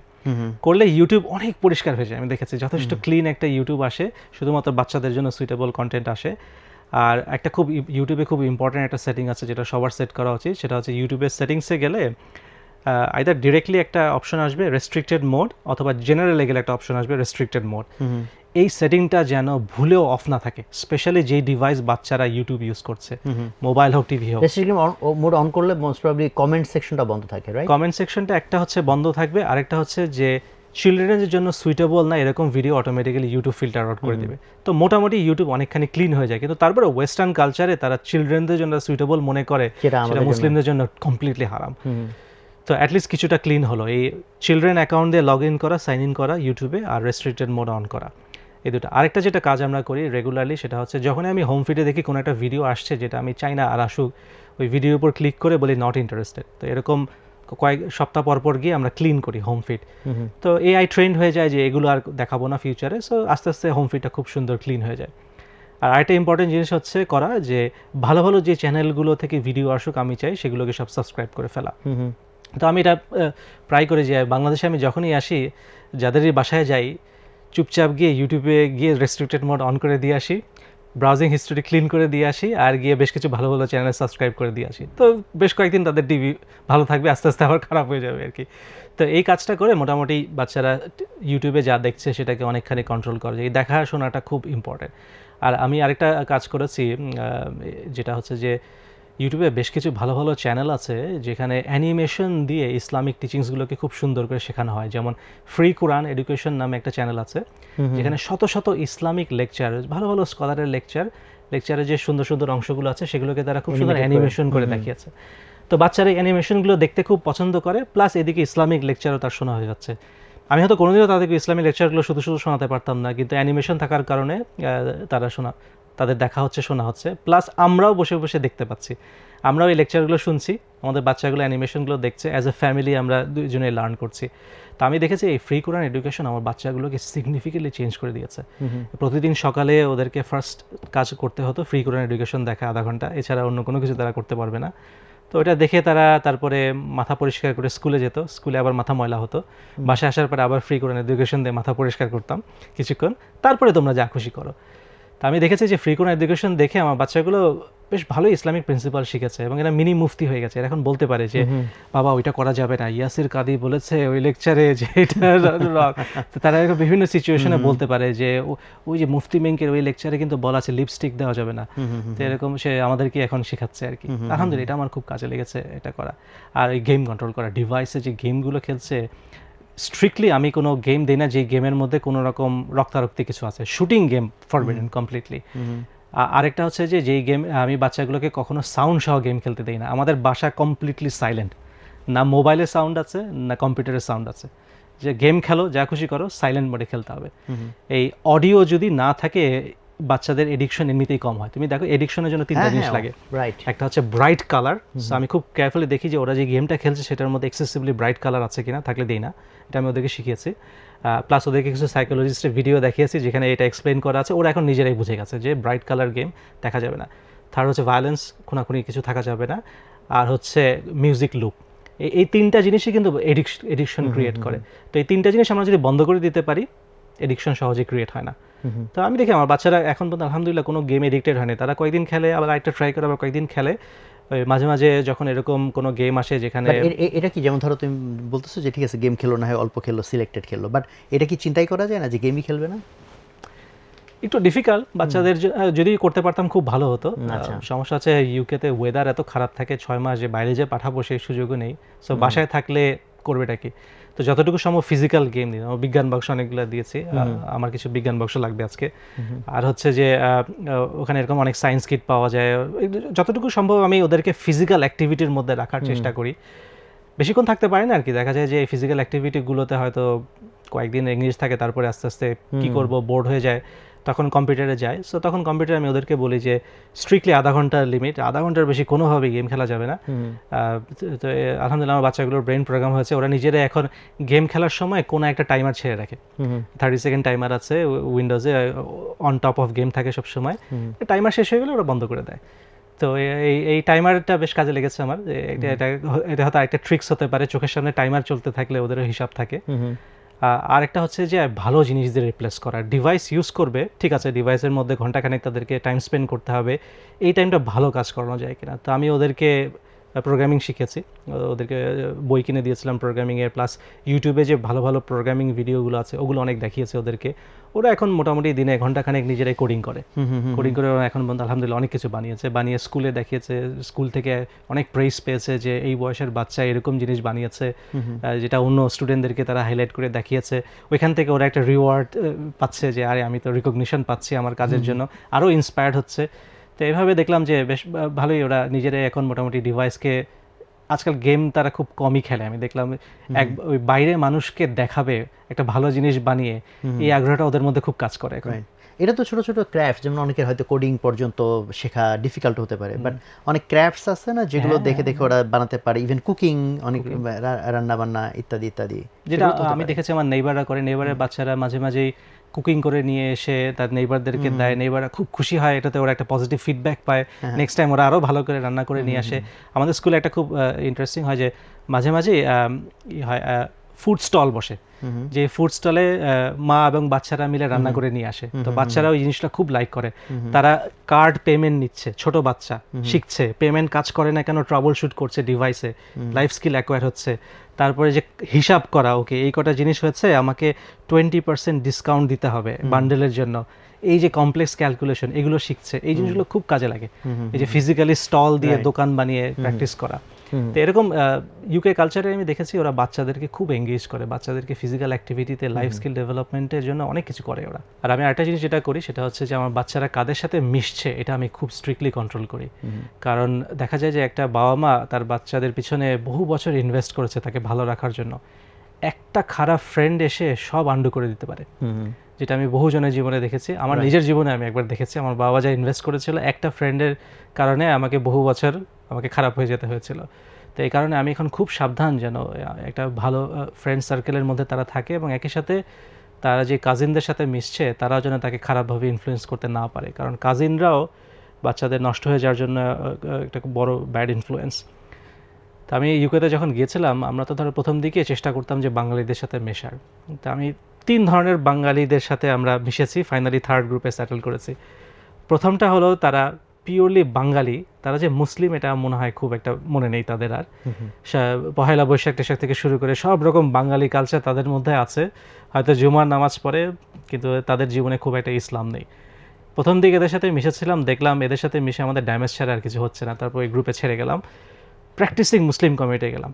প্র্যাকটিসিং মুসলিম কমিউনিটি, নামাজ রোজা সব কিছু ঠিক আছে, কিন্তু বাচ্চাদের ব্যাপারে তারা সিরিয়াস না, তারা সামহাও ধরে নিয়েছে অটোমেটিক্যালি বাচ্চা ভালো হয়ে যাবে, বাচ্চার জন্য কিছু করতে হবে না, কোনো রকম সিরিয়াসনেস নাই, নিজেরাও প্যারেন্টিং নিয়ে খুব একটা এডুকেটেড না, জাস্ট মসজিদ মাদ্রাসায় বাচ্চাদেরকে নেওয়া এবং ধরে নেওয়া যে সব ঠিকঠাক হবে।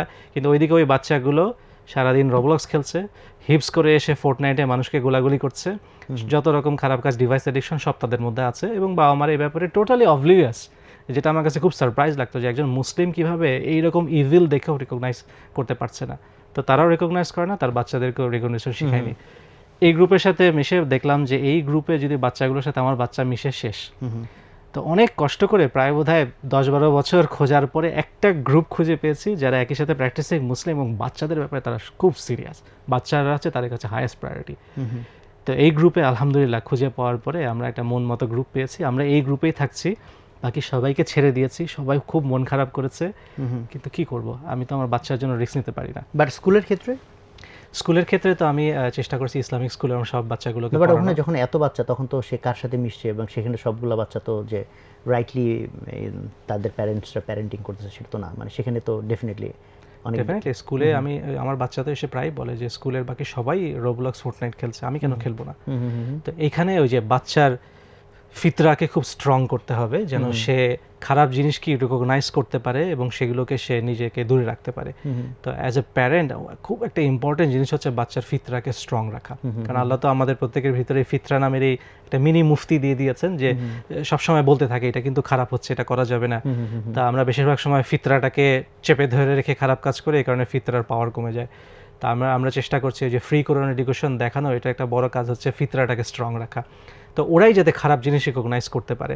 তো যখন দেখি যে না ওরা পারছে না, মাঝে মাঝে একটু গিভ ইন করে দিচ্ছে, তখন আবার ওদেরকে শিখাই যে বাবা ইভিলকে রিকগনাইজ করতে হবে, এগুলো শয়তান, তো এগুলো সবই হচ্ছে শয়তানের ডিলিউশন, বোঝাই যে কীভাবে শয়তান আস্তে আস্তে তোমাকে এই গেমটা থেকে একদিন ওইখানে নিয়ে যাবে, ওইখান থেকে এইখানে নিয়ে যাবে, সিনে নিয়ে যাবে। তো যতটুকু সম্ভব চেষ্টা করি যে ওদের ভিতরে খারাপ জিনিসের প্রতি এক ধরনের রিপালশন তৈরি করা, ওরা খারাপ জিনিস ইন্ট্রিনজিক্যালি রিপালস করবে। তো এই ফ্রি কোরআন এডুকেশন আমার খুব কাজে লেগেছে, যেটা আমি দেখেছি যে অটোমেটিক্যালি ওই স্কলারদের লেকচার শুনে ওদের ভিতরে তৈরি হয়েছে। বাট মাঝে মাঝে নিজেদের কোচিং করতে হয়, কোচিং না করলে হয় না, আমি দেখেছি প্রায় কোচিং করতে হয়। তো অ্যাক্টিভলি কোচিং করাটাও একটা খুব ইম্পর্টেন্ট। মাঝে মাঝেই দেখা যায় যে বাচ্চারা একটু খারাপ জিনিসের দিকে আস্তে আস্তে এক্সপ্লোর শুরু করছে। তো যেহেতু আমার আইটি নলেজ আছে, আমি একটু খেয়াল রাখি যে কোথায় কি যাচ্ছে না যাচ্ছে, বাট বাচ্চাদের পিছনে একটু সময় দিতে হবে। ও আরেকটা খুব ইম্পর্টেন্ট জিনিস যেটা বাবা মারা একটা বড় মিস্টেক করে, সেটা হচ্ছে ভুলেও বাচ্চাদেরকে তাদের প্রাইভেট বেডরুমে কম্পিউটার বা মোবাইল ফোন দেওয়া যাবে না। এটা অনেক প্যারেন্টসই বুঝতে পারে না যে সে যখন বাচ্চাদেরকে তার প্রাইভেট বেডরুমে একটা ইন্টারনেটে কানেকশন আছে এরকম একটা ডিভাইস দিচ্ছে, সে সারা পৃথিবীর সমস্ত অনলাইন ক্রিমিনালদেরকে, পিডোফাইলদেরকে তার সিম্পলি বাচ্চার বেডরুমে নিয়ে আসছে। এটা এখন একটা বাচ্চার হার্ম করার জন্য সবচেয়ে সহজ উপায় হচ্ছে বাচ্চাদেরকে একটা প্রাইভেট ডিভাইস দেওয়া, ইন্টারনেট কানেক্টেড ডিভাইস দেওয়া। এটা কখনোই করা যাবে না। এটার যে কি ম্যাসিভ কনসিকুয়েন্স এটা আমি মেটাতে দেখে আসছি। ইনফ্যাক্ট মেটাতে আমি যদি বলি যে majority of the child grooming এবং তারপরে চাইল্ড সেক্সুয়াল অ্যাবিউজ এবং তারপরে যে সুইসাইড হচ্ছে, এগুলো 80% প্রিভেন্ট করা যেত যদি বাচ্চার নিজের একটা পার্সোনাল ডিভাইস না থাকতো, যেটা সে নিজে একা রাতের বেলা যখন ইচ্ছা তখন ইউজ করতে পারে এবং যার সাথে ইচ্ছা কথা বলতে পারে। সেটা করতে পেরেছে দেখি এতগুলো মিলিয়ন বাচ্চা আজকে এত ক্ষতি হয়েছে এবং হাজার হাজার বাচ্চা মারা গেছে। তো যেটা বলবো যে কম্পিউটার বা মোবাইল ডিভাইসগুলোকে পাবলিক স্পেসে রাখতে হবে, স্ক্রিনটা বাইরের দিকে থাকতে হবে যেন যে কেউ দেখতে পারে। এটা থেকে অটোমেটিক্যালি বাচ্চার ভিতরে তাকুয়া চলে আসবে, আমার বাবা মা আমাকে দেখছে বা অন্য কেউ দেখে ফেলছে, সে অটোমেটিক্যালি খারাপ দিকে যাবে না, গেলেও তাড়াতাড়ি নিজেকে রিকভার করবে। আর ভুলেও রাতের বেলা বেডরুমে মোবাইল ফোন নিয়ে ঢুকতে দেওয়া যাবে না, সেটা টিনেজারদের বেলা স্পেশালি খুব ইম্পর্টেন্ট। কোনো মোবাইল ফোন নিয়ে বেডরুমে যাওয়া যাবে না। মানে তুমি বলাতে একটু আগে এটা মনে পড়লো যে একজন মোবাইল ফোনকে ল্যান্ড ফোনের মতো ইউজ করে আর কি, মানে নিজেরই এর জন্যই। সো কাইন্ড অফ ওরকম আইডিয়া যে হ্যাঁ ল্যান্ড ফোনের মতো ওখানে থাকবে, প্লাগ ইন করা, মানে এটাকে খোলা যাবে না, লাগলে ওখানে একটা কিছু আটকায় রাখা আর কি, ঠিক আছে, ইউজ করা। এবং এটা একটা ভালো আইডিয়া আসলে। আমি এখন চিন্তা করছি যে মোবাইল ফোনের সাথে একটা চেইন লাগায় রেখে দিব যে বেশি দূর পর্যন্ত নিতে পারবে। হ্যাঁ, এবং মানে এমন বসার জায়গা না, দাঁড়ায় ইউজ করতে হবে। সো দাঁড়ায় থাকাটা অ্যাটলিস্ট তো তার একটা টায়ারনেস তৈরি করবে আর কি। ভালো আইডিয়া, পছন্দ হচ্ছে। ঠিক আছে, আমরা তো মোটামুটি বইয়ের অনেক কিছুই বোধহয়, অনেক কিছু না হলেও কিছু অংশ কভার করেছি, বাট আই থিঙ্ক তুমি হাইলি সাজেস্ট করবে নিশ্চয়ই যে বইটা পড়ার জন্য, রাইট? হাইলি রিকমেন্ড করবো। আর আরেকটা ওই যে প্লে লিস্ট, যারা হয়তো বই পড়ার সময় পাবে না তারা অ্যাটলিস্ট এই একটা 10 এপিসোডের একটা প্লে লিস্ট আছে, doctor Daniel amend, AMEN, doctor amend দিয়ে সার্চ করলেই পাওয়া যায়। সে একজন নিউরোসাইকোলজিস্ট। তো তার যে প্লে লিস্টটা, ওটার নাম হচ্ছে how to raise mentally resilient children or kids. হ্যাঁ, যেটা একটু আগে বলেছো। এই প্লেলিস্ট আমি সবাইকে হাইলি রিকমেন্ড করব। যে তার এটা হচ্ছে কোর কনভারসেশনস 1 2 3 4 5 6 7 এরকম আছে, যে এই 10টা ট্রেট তারা বাচ্চাদের মধ্যে ক্রিয়েট করতে চায় এবং প্যারেন্টসদের মধ্যে ক্রিয়েট করতে চায়। এই ট্রেটসগুলো আমার কাছে মনে হচ্ছে যে সবই ভালো এবং ইসলামিক ভ্যালুজের সাথে অ্যালাইন। সো আমরা আই থিঙ্ক মোটামুটি যা কভার করেছি সেখান থেকে অনেকেরই, এবং বেশ ভালো ভালো টিপস তুমি দিয়েছো একটু আগে, যেগুলো মানুষের কাজে লাগবে। সো আমার দিক থেকে প্রশ্ন শেষ। সো তোমার যদি ফাইনালি কিছু শেয়ার করা থাকে, এনি ফাইনাল থটস? আমার খুব জানতে ইন্টারেস্টেড, তুমি তো বাচ্চাদের জন্য কি কি প্র্যাকটিস করছো। তো ওটা আরেকটা মানে ডাবল এপিসোড করতে হবে, কারণ শর্টে বলো, আমি শিখে যাই কিছু। না লিটারালি, কারণ আমি তো অ্যাকচুয়ালি তুমি জানো তো আমার বাচ্চাদেরকে কিন্তু আমি হোমস্কুলিং করি। হোমস্কুলিং বলতে আমি এটাকে হোমস্কুলও বলি না, আমি এটাকে বলি কমিউনিটি স্কুল, বিকজ আমার বাসায় কিন্তু 8টা বাচ্চা পড়ে, আচ্ছা আচ্ছা। 3জন টিচার আছে, আর কারিকুলামের জন্য আমি নিজে টাইম দেই, আমার সাথে আরও টিম আছে যারা এডুকেশন নিয়ে কাজ করে। সেটা আমাদের একটা খুবই ফান এবং খুবই এক্সাইটিং প্রজেক্ট। অ্যান্ড অ্যাকচুয়ালি এটা বলতে গেলে আসলে ট্রুলি এটা অন্তত 1 ঘন্টা নিচে বললে এটা ইনসাফ হবে না। বাট আমি একটা জিনিস শেয়ার করতে চাই যেটা আমাদের জন্য খুব ভালো কাজ করেছে, কারণ আমি স্কুলে বলতে লিটারালি আমার টাইম নিয়ে বলা উচিত, কারণ ওটা হলো আমাদের পিবিএল আমরা হেভিলি ইউজ করি, প্রজেক্ট বেসড লার্নিং। ওরা প্রচুর প্রজেক্ট হয়, মানে ওদের পড়ালেখাটাই প্রজেক্ট বেসড, অ্যান্ড হচ্ছে রিয়েল লাইফ যে ইয়েটা মানে স্কিলস অ্যান্ড ন্যাচারাল লিভিং। আমাদের স্কুলের 3টা ফান্ডামেন্টাল পিলার আছে, মানে স্কুলটা পারপাস নিয়ে আমরা তৈরি করেছি। একটা পিলার হচ্ছে তার ইথিক্যাল মোরাল ডেভেলপমেন্ট, আরেকটা পিলার হচ্ছে entrepreneurship and leadership skill, and third যেটা সেটা হচ্ছে ন্যাচারাল লিভিং। কীভাবে আধুনিক বিজ্ঞান শিখে আমি পুরো বিশ্বকে ন্যাচারাল সিস্টেমে আবার আমরা ব্যাক করতে পারি। সো যদিও এটার অনেক এক্সপ্লেনেশনের বিষয় আছে, বাট এই 3টা হচ্ছে ফান্ডামেন্টাল জায়গা যেটাকে ঘিরে আমরা পিবিএল অ্যান্ড মন্টেসরি একটা মেথড আছে, এই দুইটা মন্টেসরি আমরা ফুললি ফলো করি না, বিকজ ওখানে অনেক ওয়েস্টার্ন এলিমেন্ট আছে যেগুলো অ্যাকচুয়ালি আমি অত ফ্যান না, বা I don't support that much. So এইটার কম্বিনেশনে অ্যান্ড ম্যাথোডোলজি নিয়ে আমরা we do a lot of experiments. তো এই হচ্ছে বেসিক, বাট আমি একটা অন্তত শেয়ার করতে চাই যেটা আমাদের ক্ষেত্রে খুব ভালো কাজ করেছে আলহামদুলিল্লাহ। সেটা হলো আমরা দেখি যে বাচ্চাদেরকে যখন বিশেষ করে যারা ইসলামিক প্যারেন্টিং করতে চায়, ছোটোবেলায় সে আল্লাহকে ভিলেন বানায় ফেলে প্যারেন্টসরা বাচ্চাদের সামনে। এই আব্বু এটা করা যাবে না, কারণ আল্লাহ জিব্বা কেটে দিবে, আল্লাহ আগুনে ফেলাই দিবে। মানে ও দেখতেছে আমি এটা করতে পারতেছি না, এটা করতেছি না জাস্ট আল্লাহর কারণে, কারণ তার কাছে তো এখন আল্লাহর কনসার্ন, বাট সে বুঝতেছে যে আল্লাহ একটা কিছু যার কারণে আমি তো কিছু করতে পারতেছি না। তার মানে কিন্তু আমি আল্লাহকে বাচ্চার সামনে একটা ভিলেন বানাই দিচ্ছি, আর আমরা পুরো জিনিসটাকে নিয়ে আসছি হচ্ছে শয়তানের কনসেপ্ট দিয়ে, অ্যান্ড ইট ওয়ার্কড ফ্যান্টাস্টিক্যালি। এবং আমি আরও কয়েকজনের সাথে শেয়ার করেছি, তারাও ফ্যান্টাস্টিক রেজাল্ট পেয়েছে আলহামদুলিল্লাহ। যেমন আমার বাসায় হচ্ছে আমরা যেমন ধরো ওরা এখনও পুতুল দিয়ে খেলে নাই আমাদের বাসায় এ পর্যন্ত পুতুল, এবং আমরা ধরো কোনো একটা কিনলাম, ধরো খেলনার মাঝখানে হয়তো একটা ছোট পুতুল আছে, ওরা নিজেরা এটাকে রিমুভ করে অ্যান্ড নিজেরা ফেলে দিয়ে আসে। অ্যান্ড ধরো আমরা কোনো একটা জিনিস কিনেছি, বাসায় অনেক ছবি টবি থাকে, ও আমাদের বাসায় পার্মানেন্ট মার্কার রাখা আছে, স্কচ টেপ রাখা আছে, ওরা নিজেরা ওগুলো ঢেকে দেয়। ইভেন ওদের খুব ধরো খুব ইন্টারেস্টিং কোনো একটা খেলনা যেটার ভিতরে কিন্তু দাগাদাগি করলে কি জিনিসটা বিউটি তো নষ্ট হচ্ছে, বাট এটা খুব ওরা আনন্দ নিয়ে করে। অ্যান্ড মিউজিক, ইভেন আলহামদুলিল্লাহ মিউজিক নাই বাসায়, ডেফিনেটলি নাই, আমাদেরও একইভাবে টেলিভিশন নাই, বাচ্চারা এখনও ডিভাইসে আমরা দিই নাই এখন পর্যন্ত, ডিভাইস ছাড়া চলতেছে। মাঝে মাঝে হয়তো আমরা নিজেরা যদি ওকে কোনো কিছু দেখাই বা স্কুলের প্রজেক্টের জন্য কিছু, জাস্ট ওইটা, বাট ওদের হাতে আমরা এখন ছাড়ি না। বাট ওরা এটা তো অভ্যস্ত। ইভেন মোস্টলি যেমন ধরো চকলেট খাওয়া থেকে শুরু করে হার্মফুল যে জিনিসগুলো আছে মোস্টলি, হ্যাঁ ওটাতে ফুললি না, বাট হচ্ছে যে মোস্টলি ওরা নিজেদেরকে এখন কন্ট্রোল করা শিখেছে, যদিও বয়স 5.5, 9 এই রেঞ্জে। তো এখানে আমরা যখন ওদেরকে শয়তানের কনসেপ্টটা দিয়েছি যে শয়তান ইজ দ্য ভিলেন, তো আমরা কেন এটা করব না, কেন এটা করব না, কেন এটা করব না, আমরা কানেক্ট করেছি শয়তানের সাথে যে এগুলোর থ্রুতে শয়তান এসে আমাদেরকে ঝামেলা করবে, শয়তান কারণে আমরা এটা করতে পারতেছি না, শয়তান এটা করলে শয়তান এসে আমাদেরকে ঝামেলায় ফেলবে। তো এটা অ্যাকচুয়ালি খুবই ফ্যান্টাস্টিক্যালি কাজ করেছে। সো আমি যারা পডকাস্ট শুনবে আমি তাদেরকে রিকোয়েস্ট করতে পারি যে আপনারা এক্সপেরিমেন্টটা করে দেখতে পারেন, যদিও এটার জন্য আরেকটু নলেজ লাগে যে সাথে সাথে আমি যে কানেক্ট করার জন্য কী করবো, বাট অত কানেক্ট যদি করতে নাও পারে, মানে যা কিছু সে বাচ্চা করতে চায় আর বারণ করবে, এখানে আল্লাহকে ভিলেন না বানিয়ে শয়তানকে যেন, যে আসল ভিলেন তাকে যেন আমরা ভিলেন বানাই। এটা আমার মনে পড়লো এই বইয়ে আছে কোনো একটা জায়গায় যে এক্স্যাক্টলি কোনো কিছু জাস্ট খারাপ না বলতে হবে যে এখানে শয়তানের ইনফ্লুয়েন্স আছে, তুমি যে খারাপ কাজটা করতে চাচ্ছ এটার কারণ শয়তান তোমাকে করতে বলছে, নিজেকে কন্ট্রোল করো। এবং আমরা অনেক এলিমেন্ট বলি যে এটা দিয়ে আমরা শয়তানকে ইনভোক করে ফেলতে পারি, শয়তানকে ডেকে নিয়ে আসতে পারি। হ্যাঁ, সো এই জন্য আমরা এটা করব না। হ্যাঁ, ভেরি গুড, থ্যাংক ইউ। খুব সুন্দর সুন্দর আইডিয়া পেলাম। আলহামদুলিল্লাহ, থ্যাংক ইউ ওমর, তুমি আসছো এবং আমরা অনেক ভ্যালুয়েবল জিনিসপত্র জাযাকাল্লাহ আসলে খাইরান। জানতে পারছি তোমার থেকে।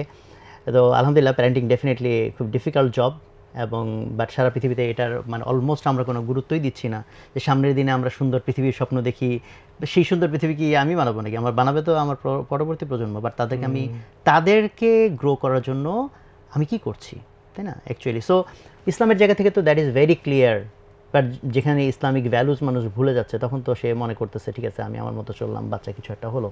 সো খুবই ইরেসপন্সিবল একটা ওয়ার্ল্ড ভিউ। তো আলহামদুলিল্লাহ, আল্লাহ তালা আমাদেরকে অ্যাটলিস্ট যারা প্র্যাকটিস করে তাদের তো অন্তত সেই সেন্সটা গ্রো করা দরকার। তো আমার মনে হয় আমাদের আলোচনার মধ্যে দিয়ে যদি কিছু মানুষের অ্যাটলিস্ট সেন্স গ্রো করে, অ্যান্ড যাদের সেন্স গ্রো করেছে তারা হয়তো কিছু টিপস ডেফিনেটলি এখানে পেয়েছে।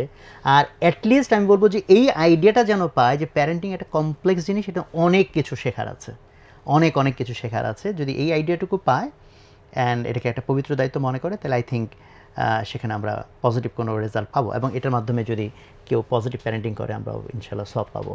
আর এত কথা আমরা যে আলোচনা করলাম, হ্যাঁ। এটা শুনে অনেকের কাছে হয়তো মনে হতে পারে তো খুব এত কঠিন কাজ তো আমি করতে পারবো না, এত এত প্রোটেকশন নিতে হবে, এত এত জিনিস আমাকে শিখতে হবে, প্যারেন্টিংস তো খুব বেশি কঠিন করে ফেলছি।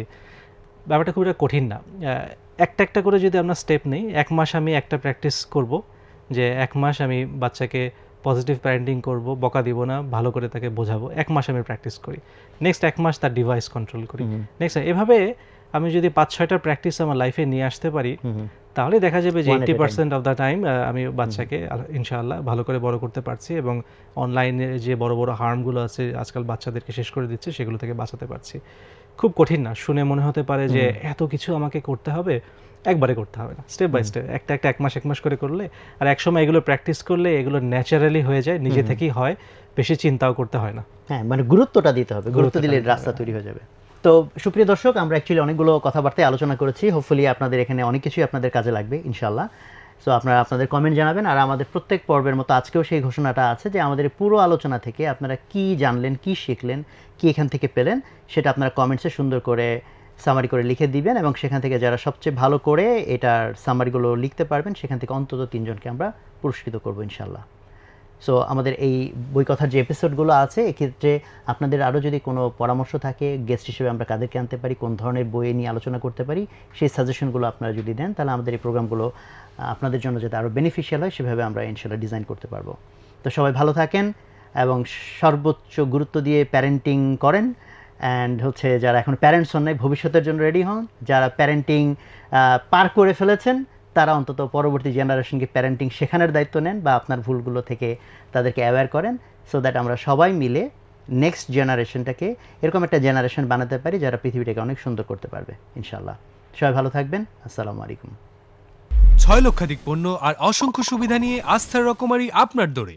যা কিছু দরকারি সাথে আছে রকমারি। বই ও পণ্য অর্ডার করতে ভিজিট করুন এখনই।